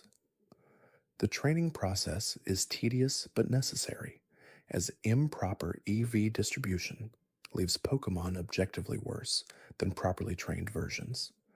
Casual players typically ignore EVs entirely, but competitive players obsess over exact spreads optimized for specific roles and speed tiers.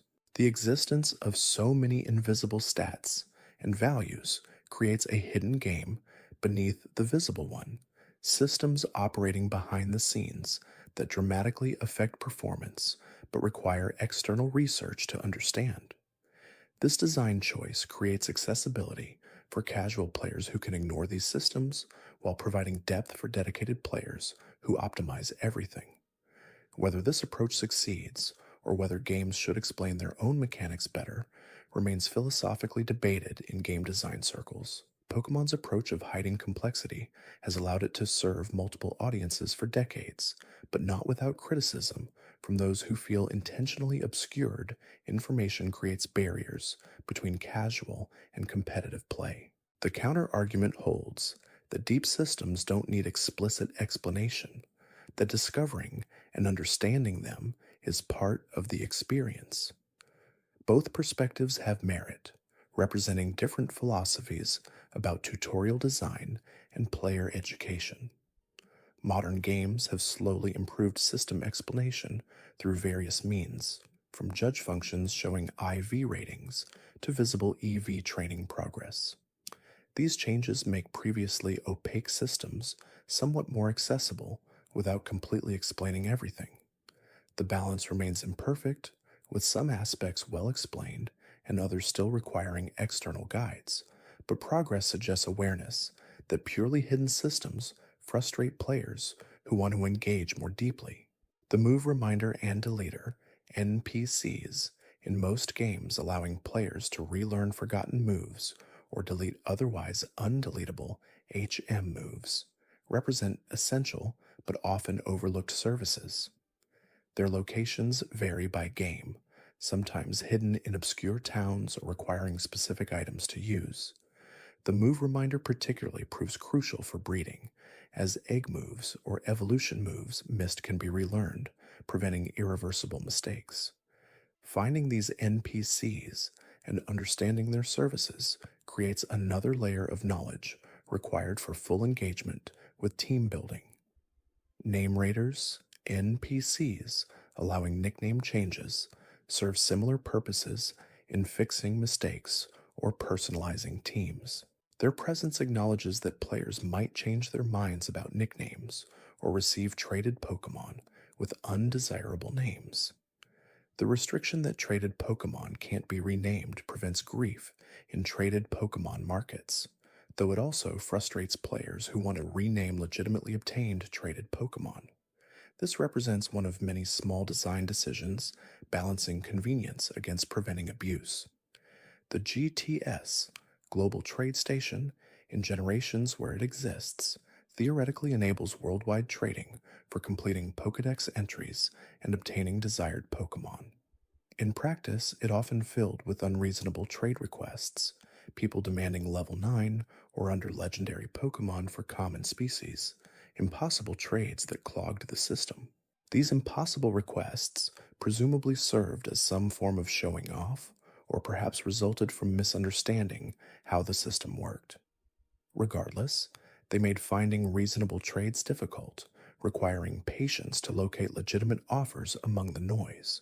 Wonder Trade and later Surprise Trade provided alternatives to direct trading, allowing players to send Pokemon into a pool and receive random returns. This removed the negotiation and search aspect, replacing it with pure chance. The experience ranged from delightful surprises to disappointing common Pokemon, the randomness creating both excitement and frustration. Some players enjoyed the surprise element, treating it as a way to discover Pokemon they wouldn't have sought deliberately. Others found it frustrating when receiving endless low-value Pokemon in return for rare offerings. The trading ecosystem that emerges in each game creates its own economy, with certain Pokemon valued highly, while others are essentially worthless despite potentially being rarer. Shiny Pokemon, event exclusives, perfect IV Dittos, and Pokemon with rare abilities, or moves command premium prices in trades, while common catches generate little interest. Understanding this economy helps players make beneficial trades, knowing what others value even if those things don't matter personally. Trading scams occasionally occur, with manipulated or hacked Pokemon presented as legitimate or rare Pokemon promised for valuable trades that never delivered. The systems in place to prevent scams vary in effectiveness, with some games implementing trade verification or restrictions, while others leave players to trust strangers. The risk of scams creates caution in trading communities, with reputation systems and middleman services emerging to facilitate safer trades between strangers. Hacked Pokemon themselves create complex ethical discussions within communities. Clearly cheated Pokemon with impossible stats or moves are easily identified and broadly condemned, but perfectly legal Pokemon generated through hacking tools rather than normal gameplay occupy gray areas. If a hacked Pokemon is indistinguishable from legitimate ones, having legal stats and moves, does its hacked origin matter? Competitive communities generally ban hacked Pokemon regardless of legality, but enforcement remains difficult when hacked Pokemon are created to be legally indistinguishable. The philosophical question of whether perfect clones of legitimate Pokemon should be treated as equivalent to those legitimately obtained divides communities. Some argue that if the end result is identical, the means of obtaining it shouldn't matter, particularly for competitive purposes where only final stats and moves matter. Others hold that the journey of obtaining Pokemon matters, that legitimately breeding and training teams should be preserved as part of competitive Pokemon's identity. Both positions thus have logical merit, creating ongoing debates without clear resolution. Pokemon's relationship with time has evolved across generations, from real-time clocks in Game Boy Color to complex time-based events in modern games. Time gating certain content means players must wait or manipulate system clocks to access everything, creating artificial scarcity in daily routines. Some players appreciate this structure, enjoying having reasons to return daily and limitations preventing immediate completion. Others find time gating frustrating, wanting to access content on their schedule rather than waiting for specific times or days. Daily events like lotteries, berry harvests, or special trainer battles create routines around playing at specific times, encouraging consistent engagement over weeks and months rather than single extended sessions. This design approach aims to build long term playing habits, players checking in regularly rather than burning through content quickly, then stopping. Whether this succeeds in creating sustainable engagement or simply frustrates players who can't play on the game's schedule varies by individual preference and lifestyle. The mystery gift system has evolved significantly across generations, from local wireless distribution to internet based code redemption to QR code scanning. These distribution methods enabled event Pokémon and item distribution without requiring physical presence at specific locations, democratizing access to content previously limited by geography. However, time limited distributions still meant missing events permanently, if not playing during specific windows, creating artificial scarcity that serves no gameplay purpose beyond encouraging regular engagement. The question of whether any content should be limited time exclusive remains contentious, with arguments on both sides about creating special moments versus artificial scarcity. Game Freak has shown no indication of abandoning limited distributions, treating them as successful tools for maintaining player engagement and creating event driven excitement. Whether future games might make old event Pokemon accessible through other means remains to be seen, though the trend suggests exclusive content will remain exclusive, barring extraordinary circumstances. Regional differences in distributions create additional inequality, with certain events limited to specific countries or regions. Japanese players typically receive more and varied distributions than other regions, creating frustration among international fans who miss content for no reason beyond geography. This practice seems outdated in the internet era, where region locking content serves little purpose beyond creating artificial distinction between markets. Moving toward globally simultaneous distributions would improve accessibility without apparent downsides, yet regional exclusivity persists.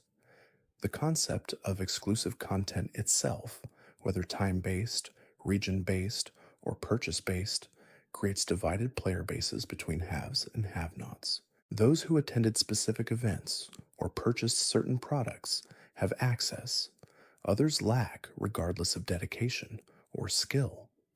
This feels particularly frustrating in a franchise marketed toward completion, where filling the Pokédex is a core goal, but certain entries remain permanently inaccessible to many players.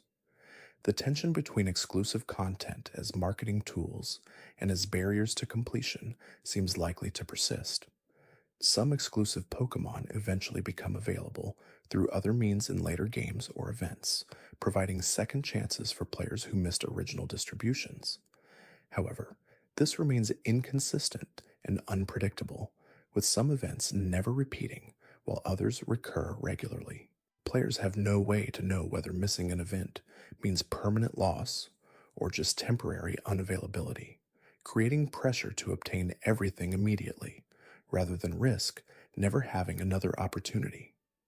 Game preservation becomes relevant here, as old event Pokemon exist only in save files and traded copies.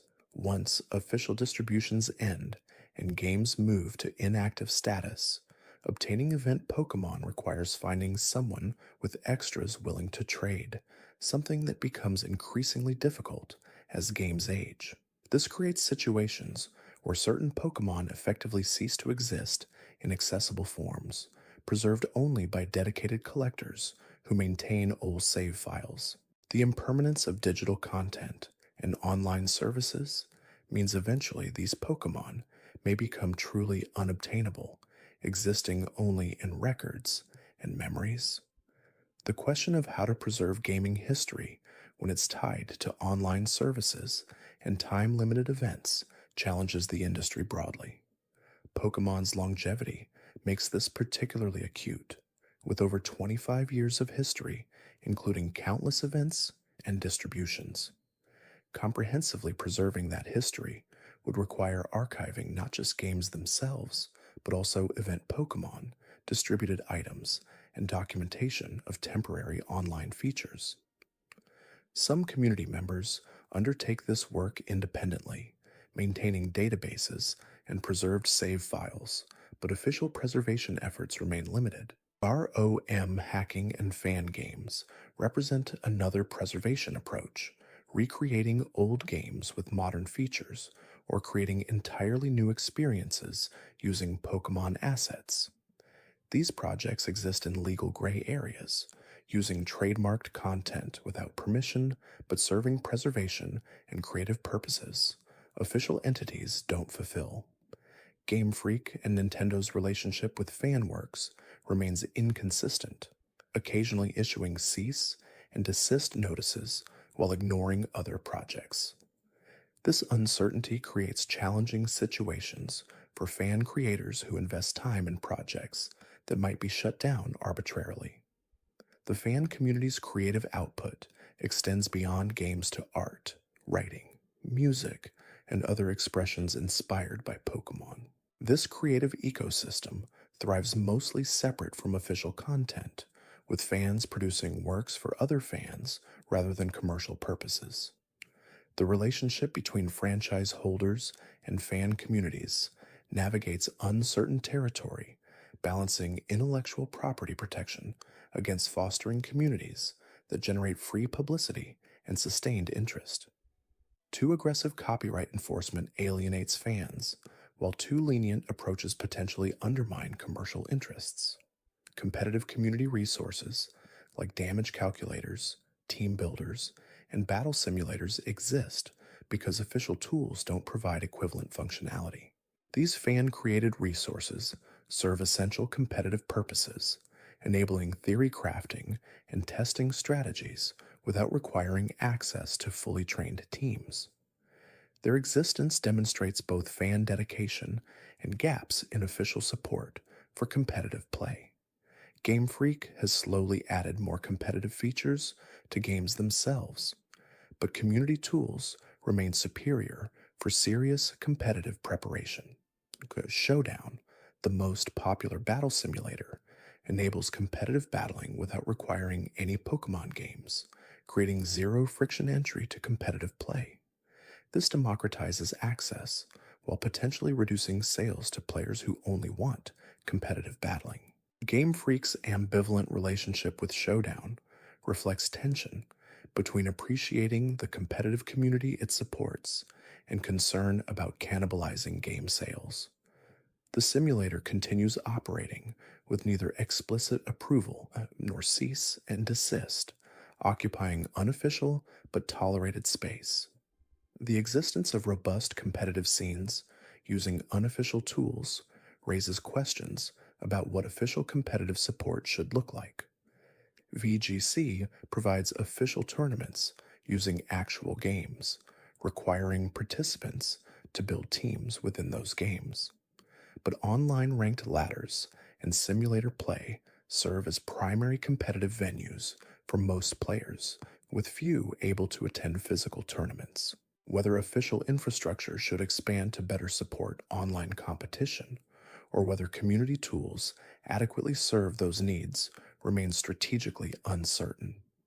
Pokemon's enormous success creates expectations that Game Freak might struggle to meet with each release. Every generation faces comparisons to previous games and fan expectations built on years of anticipation and speculation. Pleasing longtime fans while remaining accessible to new players, innovating while maintaining series identity, these contradictory demands create impossible standards. Disappointment becomes almost inevitable when expectations exceed what any single game could realistically provide. The discourse around each new generation includes both celebration and criticism, different fans emphasizing different aspects and reaching different conclusions about quality. Some prioritize graphics and modern conveniences, praising games that improve these areas while being less concerned about other factors. Others value difficulty and traditional gameplay, criticizing games that simplify or streamline. Still others care primarily about Pokemon designs, story quality, or post game content, each creating their own rubrics for evaluation. This diversity of player priorities means no single game will satisfy everyone, different design choices appealing to different segments. Game Freak must decide which audiences to prioritize, which criticisms to address, and which to accept as inevitable. The impossible task of satisfying everyone means every game receives mixed reception, lauded by some and condemned by others. This pattern likely continues indefinitely, as pleasing fans with contradictory preferences requires either multiple game versions, catering to different tastes, or accepting that each game will have detractors.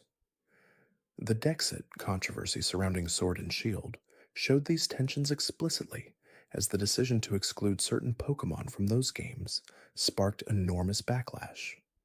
Arguments about development time, model quality, and what players should reasonably expect revealed deep divisions in community expectations. Some accepted the limitations as necessary compromises, while others saw them as inexcusable failures in a flagship franchise.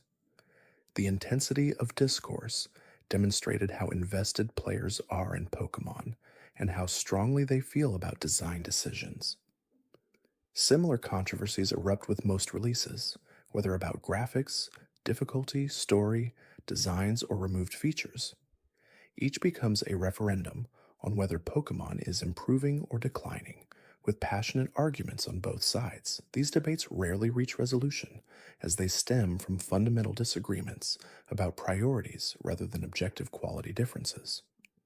Two people can examine the same game and reach opposite conclusions based on what they value, neither perspective objectively wrong.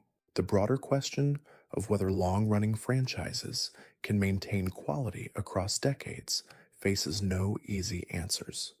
Some believe stagnation inevitable, that creativity and innovation decline as franchises age, and success breeds conservatism. Others point to successful reinventions and argue that longevity itself demonstrates sustained quality. Pokemon's position as one of gaming's longest-running flagship franchises makes it a fascinating test case for these theories about franchise longevity. As this exploration of obscure details and hidden systems draws toward its conclusion, reflection on what makes these facts interesting feels appropriate. Each small detail, each hidden line of dialogue or unused content fragment represents human choices and efforts. Developers deciding to write dialogue for impossible situations, including secret rooms, then cutting them, programming complex password systems for obscure features, these actions speak to thoroughness and craft even when results aren't seen. The accumulation of these details creates texture and depth that enhances games, even for players who never discover them. Knowing that developers cared enough to account for unlikely scenarios or include hidden interactions makes worlds feel more complete, more thought through. The secrets don't need discovering to serve their purpose. Their existence itself suggests care and attention beyond mere functionality. Games built with this attention feel different from those built purely for visible requirements, a quality that emerges from cumulative small choices. That certain features exist purely for curious players who experiment and explore shows respect for different playstyles and engagement levels. Not everything needs to serve obvious purposes or be highlighted by tutorials. Some content can exist as rewards for curiosity itself. This philosophy treats players as explorers rather than consumers, trusting them to find satisfaction in discovery rather than requiring all content to be explicitly presented. The balance between accessibility and hidden depth distinguishes memorable games from merely functional ones. These obscure facts, these hidden details, these forgotten pieces of development history, they accumulate into a richer understanding of games many thought they knew completely. Each new discovery provides fresh perspective, proof that even well explored games contain surprises. The conversation never truly ends. As new information surfaces, new generations release, new secrets await discovery. This ongoing revealing process keeps games alive in community consciousness long after most players finish their playthroughs. The preservation of these details matters beyond simple curiosity, representing gaming history and creative decisions that shaped experiences millions of players enjoyed. When developers spend time programming dialogue for impossible situations or creating secret rooms later cut, those efforts deserve recognition even when players never see results. The craft of game development includes countless small decisions that accumulate into finished products, and understanding those decisions enriches appreciation for the work involved. Documentation serves as a way to honor that craft, to acknowledge the care and thought that went into creating experiences players often take for granted. Behind every feature exists someone who designed, programmed, tested, and refined it. Behind every dialogue line exists a writer who crafted those words. Behind every Pokemon design exists an artist who sketched and revised until reaching the final form. These human elements sometimes get lost when discussing games as products, but remembering them adds important context. The naming conventions used throughout the series reveal interesting patterns in how Game Freak approaches different cultures and languages. Many Pokemon names are portmanteaus, combining multiple words or concepts into single names that capture essence and appearance simultaneously. Bulbasaur merges bulb and dinosaur, Squirtle combines squirt and turtle, Charmander blends char and salamander. These simple combinations work effectively across languages, remaining recognizable even when localized differently. Japanese names often differ significantly from English versions, sometimes losing wordplay or cultural references in translation. Hitmonlee and Hitmonchan reference Jackie Chan and Bruce Lee in English, but their Japanese names, Sawamura and Ebiwalar, reference Japanese kickboxer Tadashi Sawamura and boxer Hiroyuki Ebihara. The localization team had to create equivalent references appropriate for Western audiences, maintaining the fighting style references while changing the specific people honored. This shows how translation involves creative interpretation rather than direct word conversion. Some Pokemon maintain their Japanese names across all languages, like Pikachu, creating universal recognition. Others receive completely different names in different regions, with no obvious connection between versions. These naming choices reflect various factors, from maintaining marketability to preserving pronunciation ease to fitting character limits. The process of naming hundreds of creatures across multiple languages requires teams of translators working to maintain spirit while adapting specifics. Regional name differences occasionally create confusion in international discussions, as players from different regions use different names for the same Pokemon. Discussing strategies or trades online requires either knowing multiple name versions or using Pokédex numbers to eliminate ambiguity. This linguistic diversity enriches the franchise's international nature, but also creates practical challenges for global communication among fans. Gender differences in Pokemon designs add another layer of detail many players overlook. Starting in Generation 4, certain species show subtle visual differences between male and female individuals. These range from obvious changes, like Meowstick's dramatically different forms, to minute differences, like slightly shorter whiskers or different fin shapes. The existence of these differences suggests attention to biological realism, acknowledging that many animals display sexual dimorphism. Some gender differences affect gameplay through different abilities or stats, while others remain purely cosmetic. Meowstic represents the most extreme case, with male and female versions learning different moves and serving completely different competitive roles, despite being the same species. This creates essentially two Pokemon sharing a name, each requiring separate strategic consideration. Most gender differences remain subtle visual touches rather than mechanical distinctions, rewarding observant players who notice these small details. Breeding for specific gender, when differences exist, adds another variable to the already complex breeding process. Gender ratios vary by species, some being 50-50, while others skew heavily toward one gender. Starter Pokemon famously maintain an 87.5% male to 12.5% female ratio, making female starters relatively rare.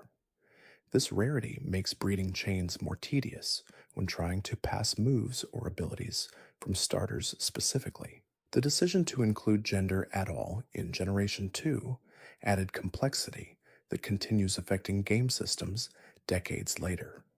Before gender existed, breeding was impossible, and all Pokemon were effectively genderless.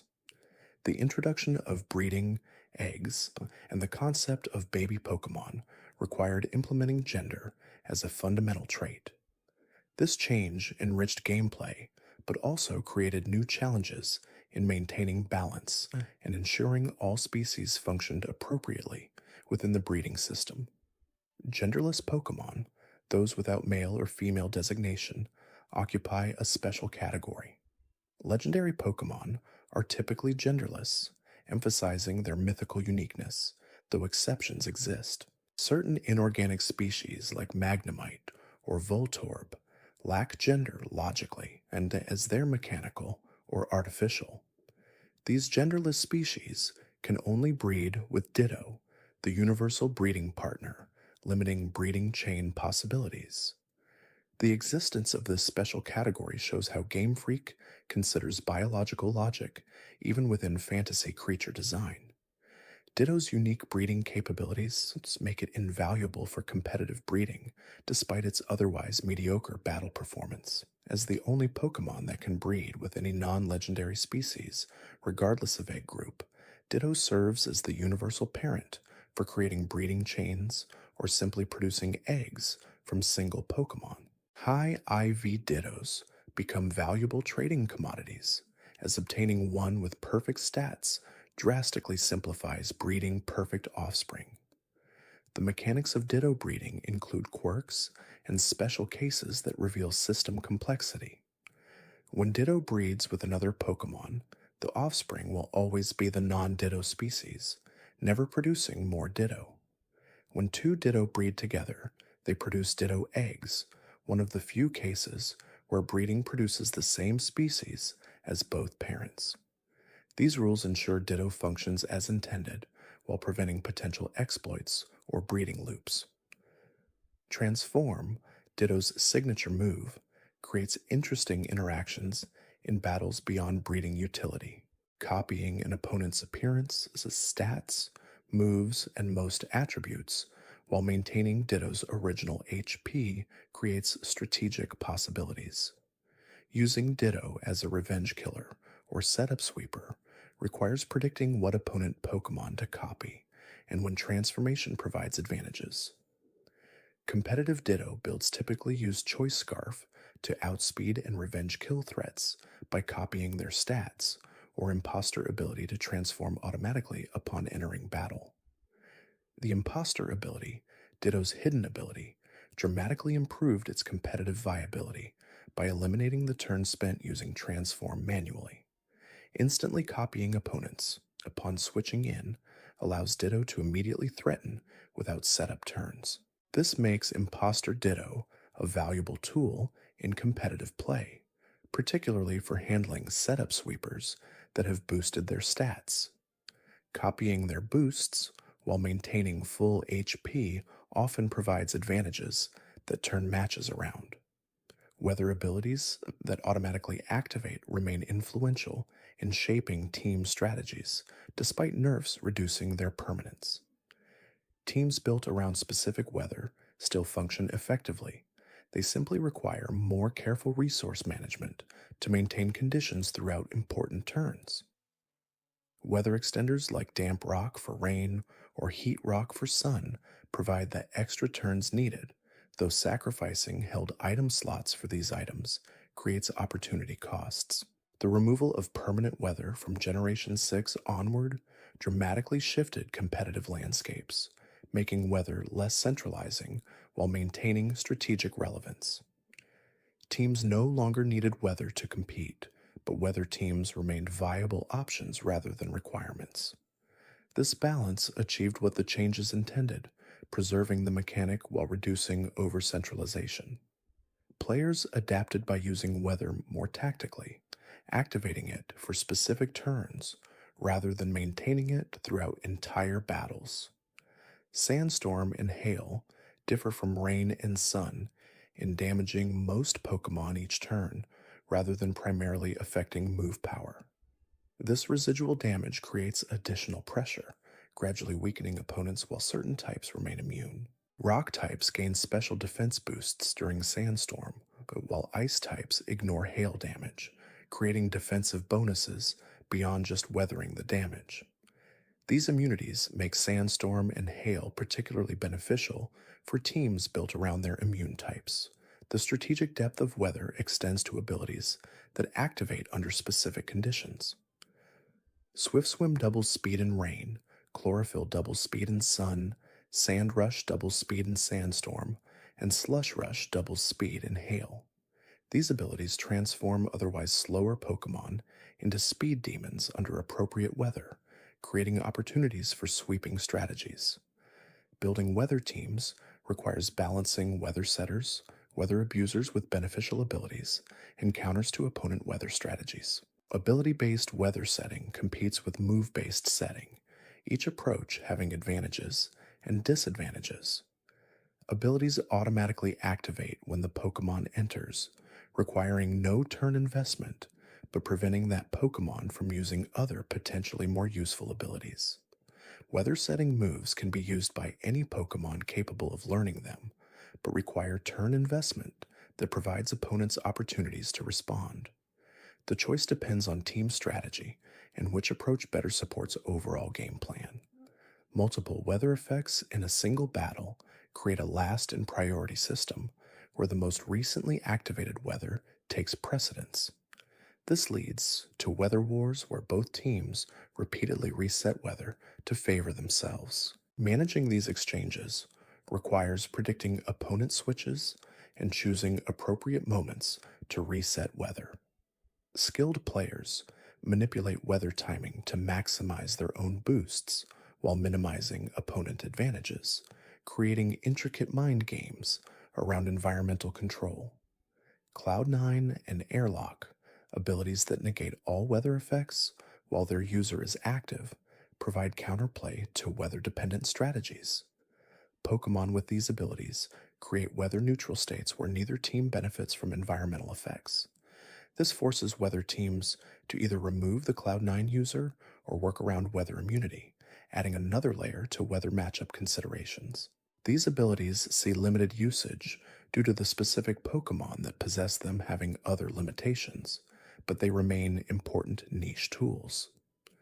Terrain effects, introduced in Generation 6, function similarly to weather, but with different activation and effect patterns. Electric, grassy, misty, and psychic terrains each provide unique benefits to grounded Pokemon while active. Electric terrain boosts electric-type moves and prevents sleep. Grassy terrain boosts grass moves and provides residual healing. Misty terrain boosts dragon moves and prevents status conditions. And psychic terrain boosts psychic moves and blocks priority moves. The restriction that terrain only affects grounded Pokemon creates interesting strategic considerations. Flying types and those with levitate ability ignore terrain effects entirely, neither benefiting from positive effects nor suffering from negative ones. This selective application makes terrain less universally impactful than weather, though strategic use of terrain remains powerful. Removing flying types from play or negating, levitate through moves like gravity, can force terrain effects on previously immune Pokémon.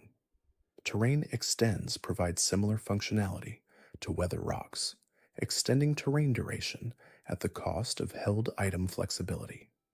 The same strategic considerations about item opportunity costs apply.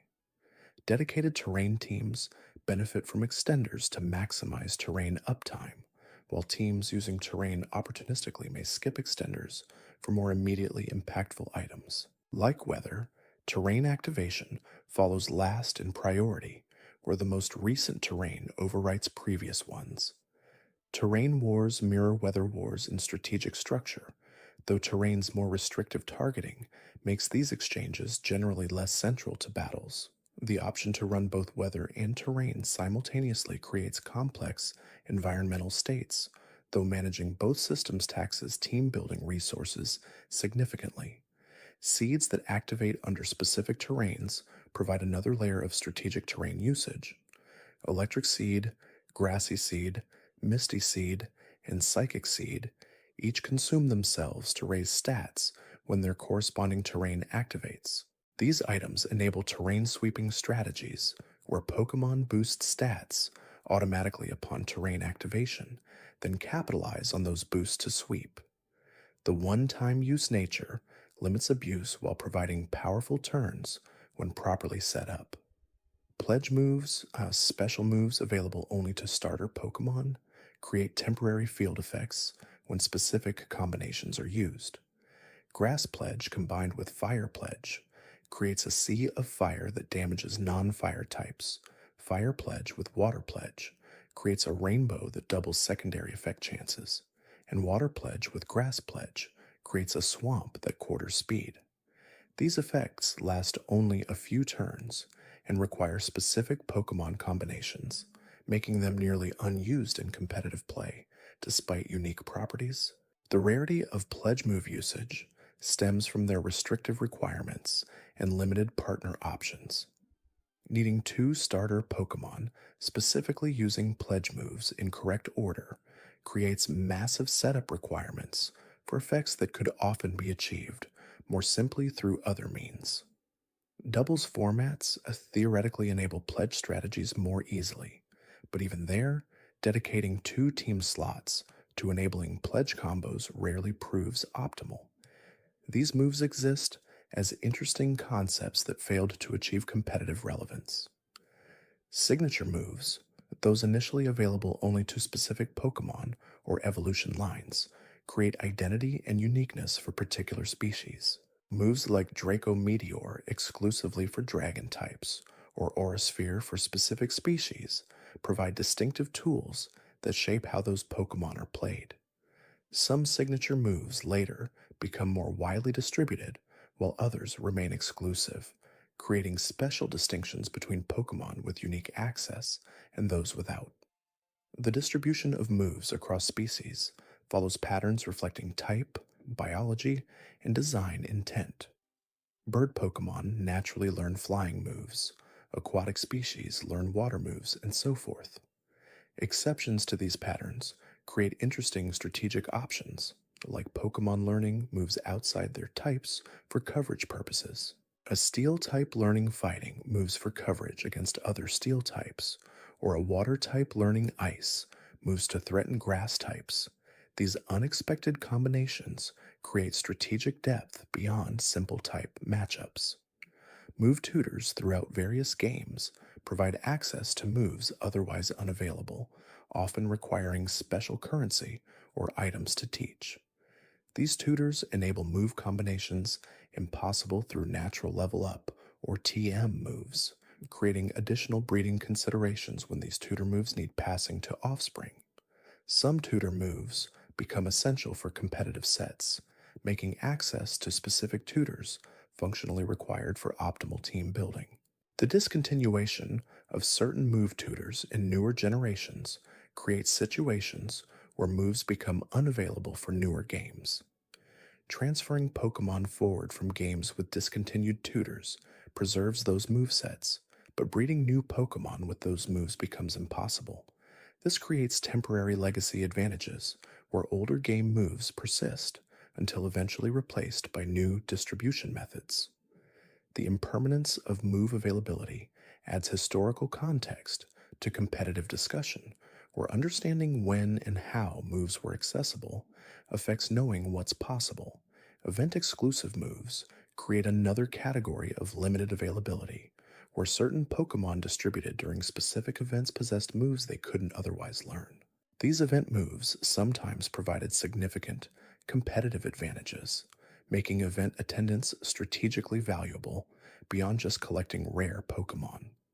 The limited windows for obtaining these moves made them status symbols in competitive communities, proof of having participated in specific events at specific times. Legendary signature moves often remain exclusive, even to their designated legendary Pokemon, creating truly unique tools. Moves like Spatial Rend for Palkia or Roar of Time for Dialga exist nowhere else, defining those legendary Pokemon's identities and strategic roles. The power and effects of these signature moves often justify legendary status, providing tools regular Pokemon can't access and establishing clear power differentials. The gradual power creep across generations manifests in base stat totals, move powers, and ability effects generally increasing over time. Early generation Pokemon often suffer from lower stat totals or inferior move pools compared to later generation counterparts. Game Freak addresses this through various means, from regional forms updating older Pokemon to evolution additions that boost early generation species. These updates breathe new life into older designs while maintaining competitive viability across the full roster. Megas in Generation 6 served partly as power creep solutions, providing temporary boosts to older Pokemon that couldn't compete with modern base stat totals. By giving significant stat increases and sometimes type or ability changes, Megas brought forgotten Pokemon back to relevance. The removal of Megas in Generation 8 left those updated Pokemon without their boosted forms, creating controversy about whether older Pokemon could maintain relevance without Mega Evolution crutches. Galarian forms and Hisuian forms continued the tradition of updating older Pokemon through regional variants. Unlike Megas, which were temporary in battle transformations, regional forms represent permanent stat and type changes, creating effectively new Pokemon sharing names with originals. This approach allows fresh takes on familiar designs while leaving originals untouched for those who prefer them. The coexistence of multiple forms expands the overall roster without replacement or invalidation. The question of whether power creep is inevitable or preventable in long-running games generates ongoing discussion in design communities. Some argue that introducing new content requires making it appealing, which often means making it powerful, creating inherent pressure toward inflation. Others believe careful balancing can introduce new options without obsoleting old ones. Pokemon's approach combines both, introducing powerful new options while periodically updating older ones to maintain competition. Smogon's tier system attempts to organize Pokemon by power level, creating multiple competitive environments where different species are viable. Ubers contains the most powerful, overused the commonly used, underused the less common but viable, and so forth down through increasingly rarely used categories. This system allows every Pokemon a theoretical home where it can compete, rather than having absolute power hierarchies where most species are irrelevant. The tiering process involves usage statistics and community votes, attempting to create balanced metagames at each level. Pokemon that dominate lower tiers get promoted upward, while those seeing no usage in higher tiers can drop to lower ones where their power level is appropriate. This dynamic system adjusts over time as metagames evolve and new strategies emerge. The fluidity prevents stagnation while ensuring tiers remain balanced and enjoyable. Bans within tiers address specific problematic elements without affecting all competitive Pokémon. Complex bans might restrict specific ability and move combinations rather than banning entire Pokémon, allowing use of the Pokémon while preventing particular broken strategies. This surgical approach to balance maintains diversity while addressing specific issues. The complexity of implementing such bans requires community agreement and clear ruleset documentation. The relationship between Smogon tiers and official VGC formats creates parallel competitive scenes with different philosophies. Smogon emphasizes balance across multiple power levels. VGC focuses on restricted formats using official game mechanics. Neither is objectively superior. They simply serve different preferences about competitive structure and rules. Players often participate in both, or choose the scene that better matches their interests and playstyle. Doubles versus singles represents another fundamental format difference affecting how Pokémon are evaluated. Strong singles Pokémon may be weak in doubles and vice versa, as the presence of partners and opponents changes strategic calculations. Spread moves that hit multiple targets gain value in doubles, while single target moves lose relative power. Support moves enabling partners become more valuable, while selfish setup strategies become riskier with multiple opponents threatening disruption. The VGC format's consistent use of doubles creates a distinct metagame from Smogon's singles focus. Understanding both formats requires learning different strategic principles and evaluation criteria. A Pokemon's viability can't be judged in absolute terms, but must consider specific format context. This format dependence enriches discussion, but also creates communication challenges when format isn't specified. Trick Room teams represent a doubles-focused strategy that struggles in singles due to difficulty setting up and capitalizing on speed reversal. In doubles, one Pokémon can set Trick Room, while its partner immediately capitalizes on reversed speed order. The presence of partners also helps protect the slow Pokémon after Trick Room ends, buying turns to clean up or reset.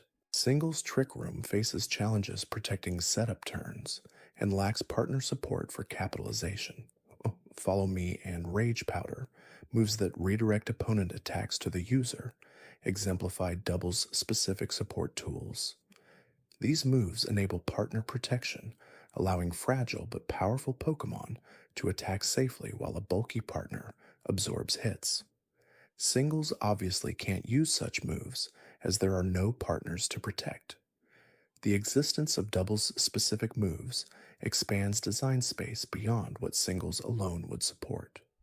Weather-based double strategies particularly benefit from the partner system, with one Pokémon setting weather while another immediately uses boosted moves or activated abilities. The synchronization possible with partners makes weather stronger in doubles than singles, despite the same mechanical effects. This structural advantage explains weather's historical dominance in VGC formats compared to singles metagames. The speed control priority in doubles differs from singles, with Tailwind and Icy Wind seeing heavy doubles usage despite minimal singles presence. Manipulating speed for both your Pokémon while affecting opponent speed creates swings in tempo that determine entire games. Singles speed control exists, but operates differently, focusing on individual Pokémon outspeeding threats rather than team-wide speed manipulation. Protect usage in doubles far exceeds singles, as the move provides scouting information about both opponent targets and their predicted plays. Successfully protecting against double targeting or key moves while your partner attacks provides huge momentum swings. Singles Protect serves primarily defensive stalling purposes, still useful but less universally mandatory than in doubles, where protecting correctly often determines matches. Intimidate's value multiplies in doubles by affecting both opponent Pokémon simultaneously, spreading attack drops across their entire field presence. Doubles teams often include multiple Intimidate users to stack attack drops, creating significant offensive disadvantages for opponent physical attackers. Singles Intimidate remains useful, but affects only one opponent, limiting overall impact compared to the field-wide presence in doubles. This exploration of format differences shows how Pokemon's mechanical depth supports multiple distinct competitive environments from the same base game. The flexibility to play singles or doubles, official or community formats, restricted or unrestricted rules, creates space for different preferences and playstyles. This variety helps sustain interest across decades, as players can shift between formats when seeking different competitive experiences. The speed tiers that emerge in competitive play create invisible thresholds that determine matchup outcomes. Pokemon just fast enough to outspeed common threats gain significant advantages, while those just below crucial speed benchmarks struggle despite otherwise solid stats. This creates situations where single base stat points separate viable from non viable, as outspeeding key threats by even 1 point can determine survival. Competitive players memorize common speed tiers, knowing exactly which Pokemon they outspeed and which outspeed them. EV training to reach specific speed benchmarks becomes an art form in high level play.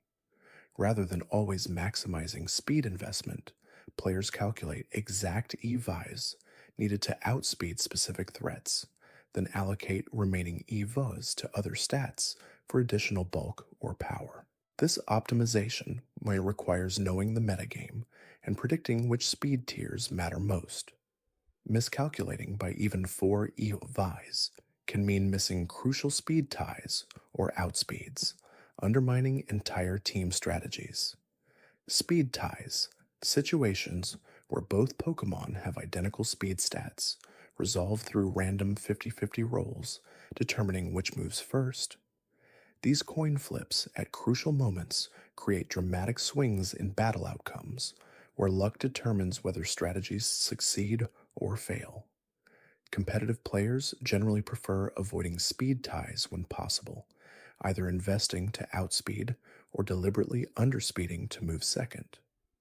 The randomness of tie resolution feels unsatisfying when tournament victories hinge on these flips. Choice Scarf, the item that boosts speed by 50% but locks users into their first selected move, creates its own speed tier calculations. Pokemon that are naturally slower but wear Choice Scarf often outspeed even naturally faster opponents, creating surprise factor and unexpected move order. Predicting whether opponents use Choice Scarf influences decision making throughout battles, as correct predictions enable capitalizing on their locked moves, while incorrect guesses lead to being caught off guard. The locked move restriction creates interesting risk-reward decisions about when to use Choice Scarf users. Early game, locking into moves is risky, as opponents have full teams to respond with appropriate switches. Late game, when opponent options are limited, locking in becomes more acceptable as they have fewer safe switches. Managing when to reveal Choice Scarf users and what moves to lock in requires reading opponent teams and predicting their likely responses. Choice Band and Choice Specs provide similar power boosts with the same move locking restriction. These items turn modest attackers into overwhelming threats, but at the cost of prediction dependency and switch vulnerability. The power gained often justifies the restriction, as boosted attacks OHKO targets that would otherwise survive, simplifying games into attack and switch patterns. The simplicity appeals to some players, while others prefer more flexible item choices that enable adaptation. Assault Vest, an item that boosts special defense by 50% but prevents using status moves, creates another power versus flexibility trade-off. Pokemon using Assault Vest become special tanks but lose access to recovery, utility moves, and status spreading.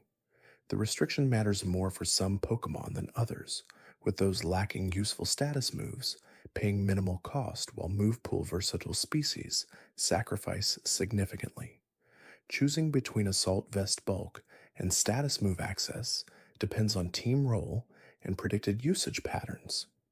Life Orb remains among the most popular offensive items despite its HP recoil cost, as the damage boost applies to all moves, rather than locking into one like choice items. This flexibility allows responding appropriately to any situation while maintaining meaningful power increases. The recoil gradually wears down users, encouraging aggressive play to maximize value before accumulating damage forces switches. Managing life orb recoil determines how long users remain effective before requiring recovery or replacement. Leftovers, the most common passive recovery item, provides small HP restoration each turn without drawbacks or restrictions. And while seemingly unremarkable compared to more dramatic item effects, Leftovers' consistency and lack of downsides makes it effective on defensive Pokémon that value gradual recovery, enabling extended stay on field. The healing accumulates over multiple turns, making battles of attrition favor Leftovers users who outlast opponents without recovery options. Focus Sash ensures survival of one otherwise fatal hit when user is at full HP, enabling fragile setup sweepers to guarantee at least one turn of action. This security allows committing to aggressive strategies that would otherwise be too risky, knowing survival is guaranteed regardless of opponent move choice.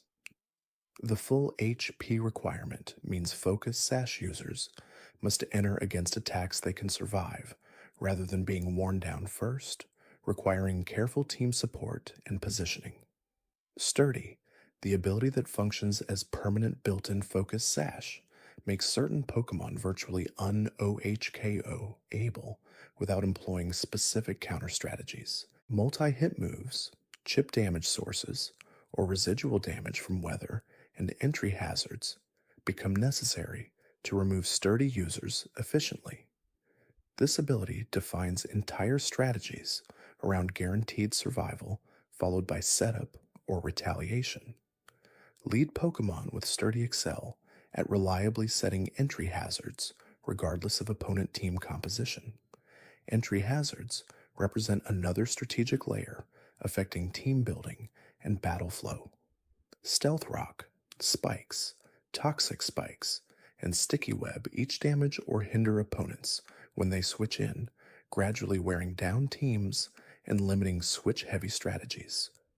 The cumulative damage from hazards shapes battles, making hazard setting and removal central to many games. Teams must balance hazard stacking against opponent removal efforts while managing their own side of field.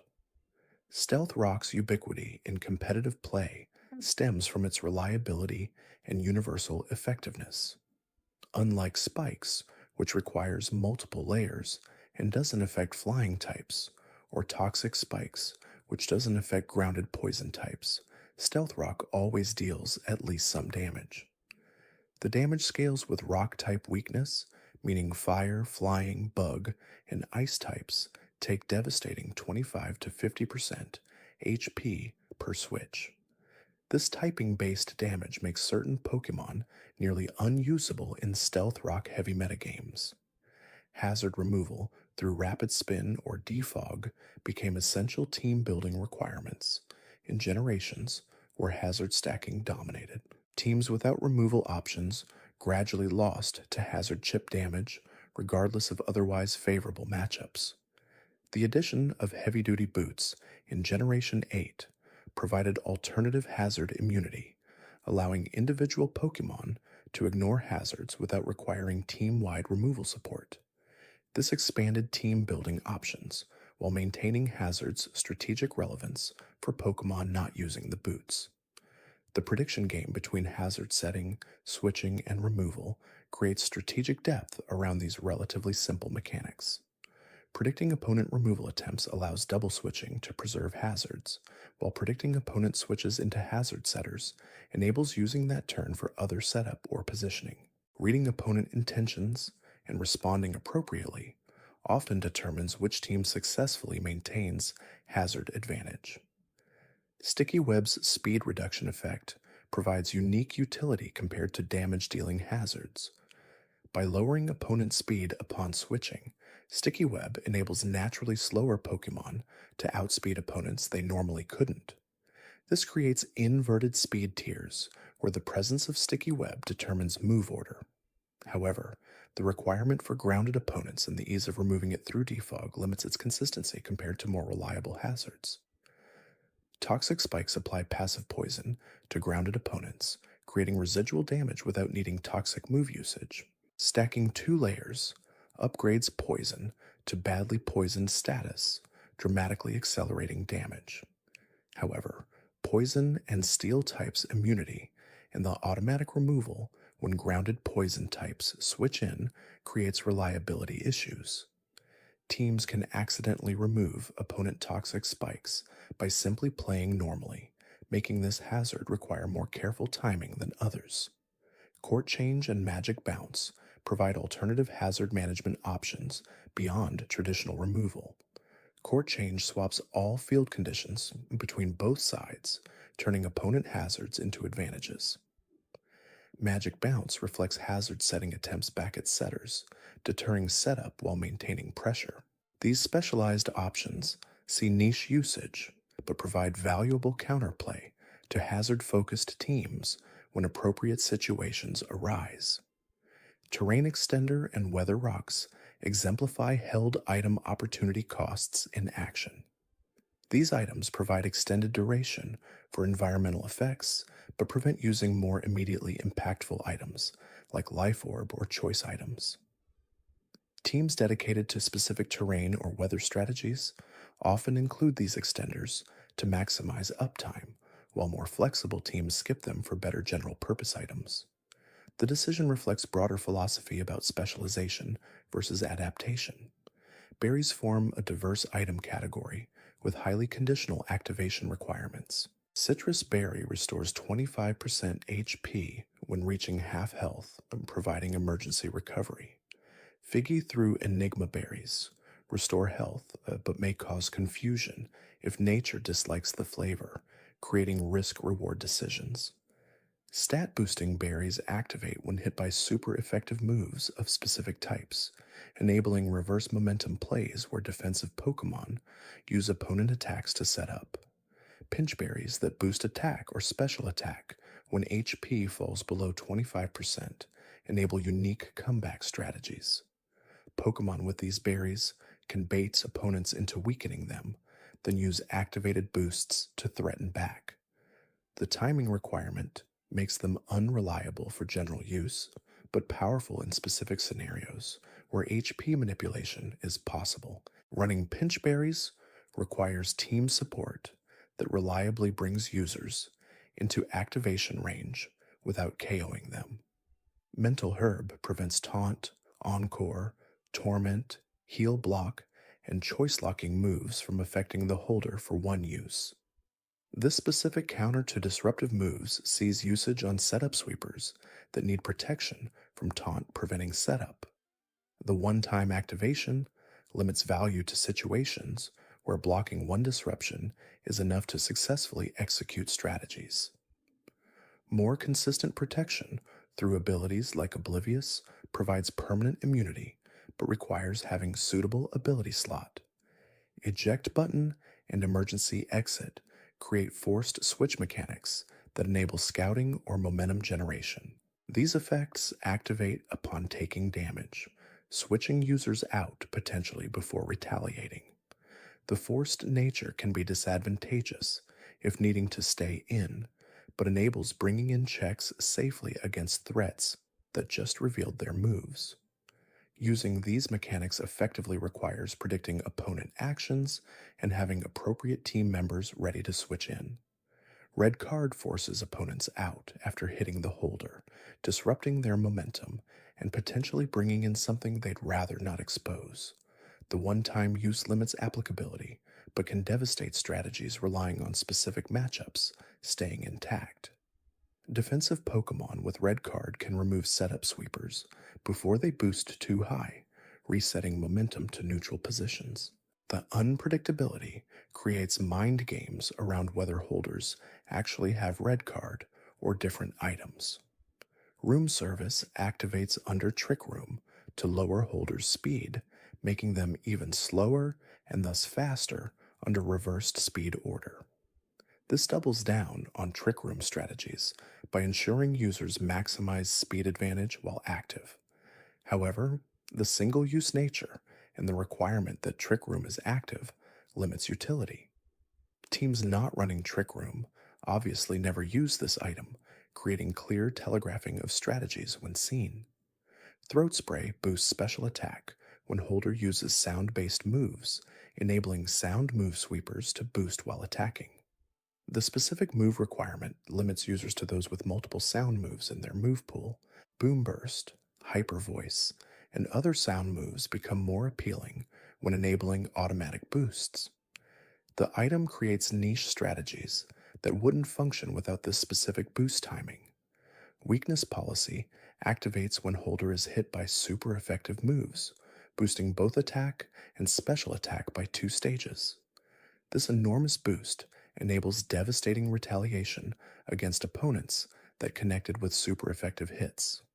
However, the requirement to survive super effective damage makes this risky on fragile Pokemon, while defensive Pokemon may lack offensive presence to capitalize on boosts. Finding Pokemon with right bulk offense balance to use weakness policy effectively requires careful consideration. Aviolite, an item that boosts defense and special defensive Pokemon capable of evolving further, creates situations where middle stage Pokemon outperform their final evolutions as defensively. Chansey using Eviolite becomes bulkier than Blissey, despite lower base stats, as the percentage boost exceeds the stat difference. This creates interesting roster dynamics, where some Pokemon are better used pre-evolution, despite evolution generally providing improvements. The existence of Eviolite affects evolution decisions in story playthroughs, as choosing when to evolve considers both stat improvements and Eviolite viability loss. Some players deliberately don't evolve Pokemon to maintain Eviolite benefits when bulk matters more than final evolution's offensive improvements. This adds strategic consideration to evolution timing beyond just happening whenever possible. NFE, not fully evolved, tiers in Smogon create competitive environments specifically for Pokemon capable of evolution. These tiers allow middle stage Pokemon to compete on more equal footing than in standard tiers where fully evolved forms dominate. Eviolite usage is banned in NFE to prevent extreme bulk, making these formats stall heavy. These tiers showcase Pokemon rarely seen competitively, giving them spotlight even if never used in standard play. The ongoing community creation of new Smogon tiers like Zayu, Zero Used, NFE, LC, Little Cup, and others shows commitment to creating competitive environments for all Pokemon regardless of base viability. This philosophy, that every Pokemon deserves a home where it can compete, creates inclusive environment celebrating the full roster, rather than only the most powerful. The effort required to maintain these multiple metagames demonstrates passionate community investment. Little Cup, the format where only first stage Pokemon at level 5 compete, creates entirely different metagame from standard play. Species normally considered weak dominate Little Cup through proportionally high stats at level 5, while others that shine later fall flat. The reduced level means percentage-based damage calculations hit different breakpoints, certain moves becoming more or less effective than at level 100. Little Cup strategies and understanding requires completely separate knowledge based from standard formats. Monotype formats restrict teams to sharing a single type, creating unique team-building challenges around covering type weaknesses while maintaining offensive presence. Some types naturally suit monotype better than others, having more diverse internal options and better matchup spreads. The format rewards deep type knowledge and creative use of lesser known members to fill necessary roles. Monotype communities develop their own metagames and strategies specific to format restrictions. Randomizer formats shuffle Pokemon, moves, abilities, and items unpredictably, creating chaotic matches where adaptation and improvisation matter more than preparation.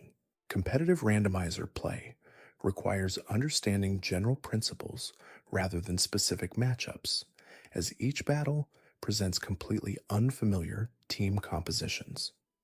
The format tests battle fundamentals and decision making skill separated from team building optimization. Some players prefer this chaos over standard formats' rigid optimization requirements.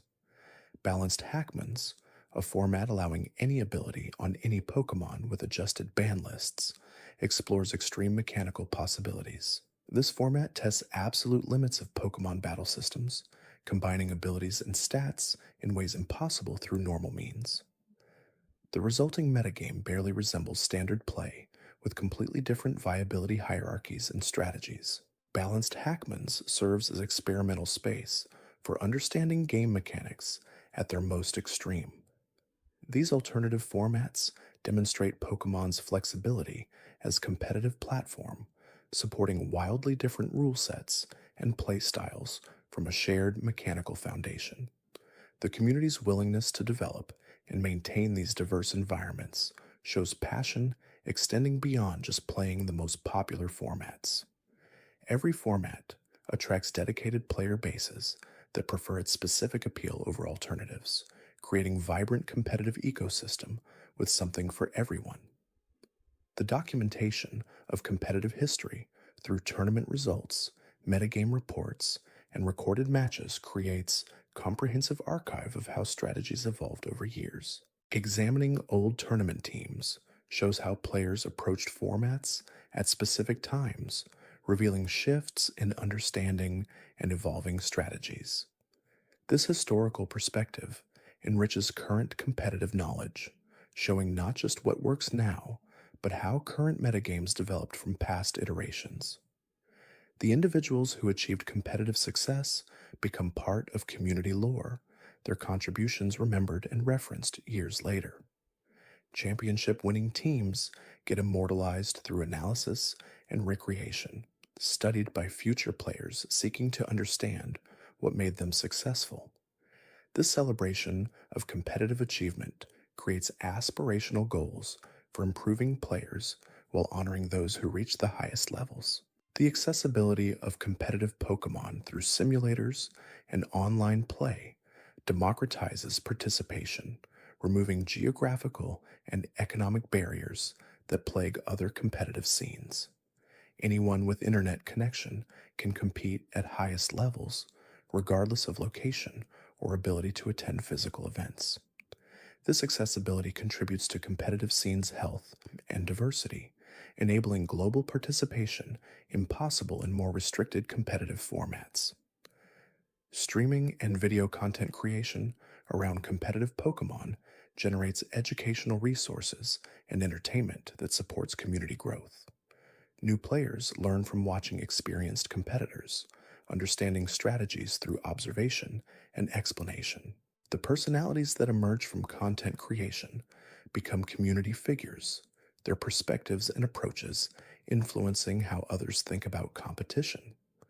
This content ecosystem sustains interest between major tournaments and helps maintain active communities. The relationship between content creators, tournament players, and casual players creates layered community structure where different engagement levels coexist productively. Not everyone needs to compete at highest levels to participate meaningfully in community.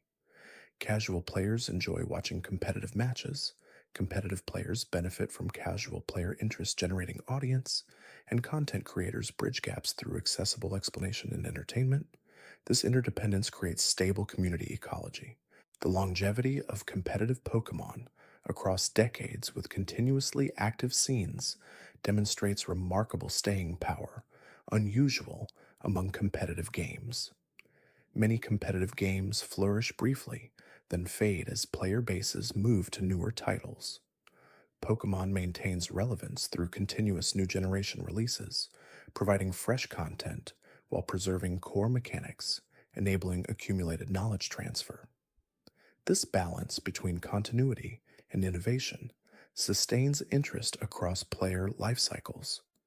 The intergenerational nature of current competitive scene, where players from multiple age groups compete together, creates unique dynamics.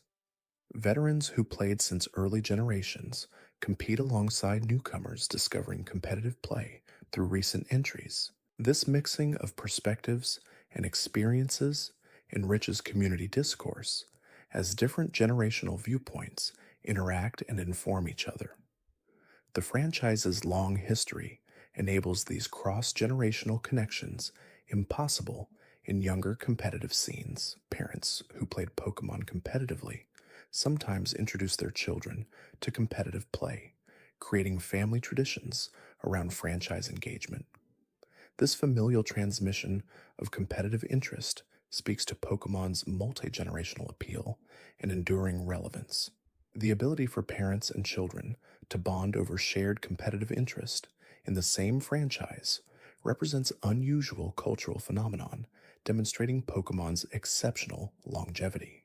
The educational aspects of competitive Pokemon, from probability and statistics to reading opponents and strategic planning, provide learning opportunities often overlooked in discussions focused purely on entertainment. Players develop critical thinking skills through team building optimization and in battle decision making. The mathematical aspects of damage calculations and probability assessment teach practical applications of concepts that might seem abstract in traditional educational settings. The social skills developed through competitive interaction, from gracious winning and losing to communicating with teammates and opponents, provide valuable life lessons. Learning to handle defeat constructively and victory graciously serves beyond gaming contexts. The collaborative aspects of team building and strategy discussion teach communication and cooperation skills applicable broadly. These developmental benefits suggest competitive gaming offers more than pure entertainment, providing growth opportunities across multiple dimensions.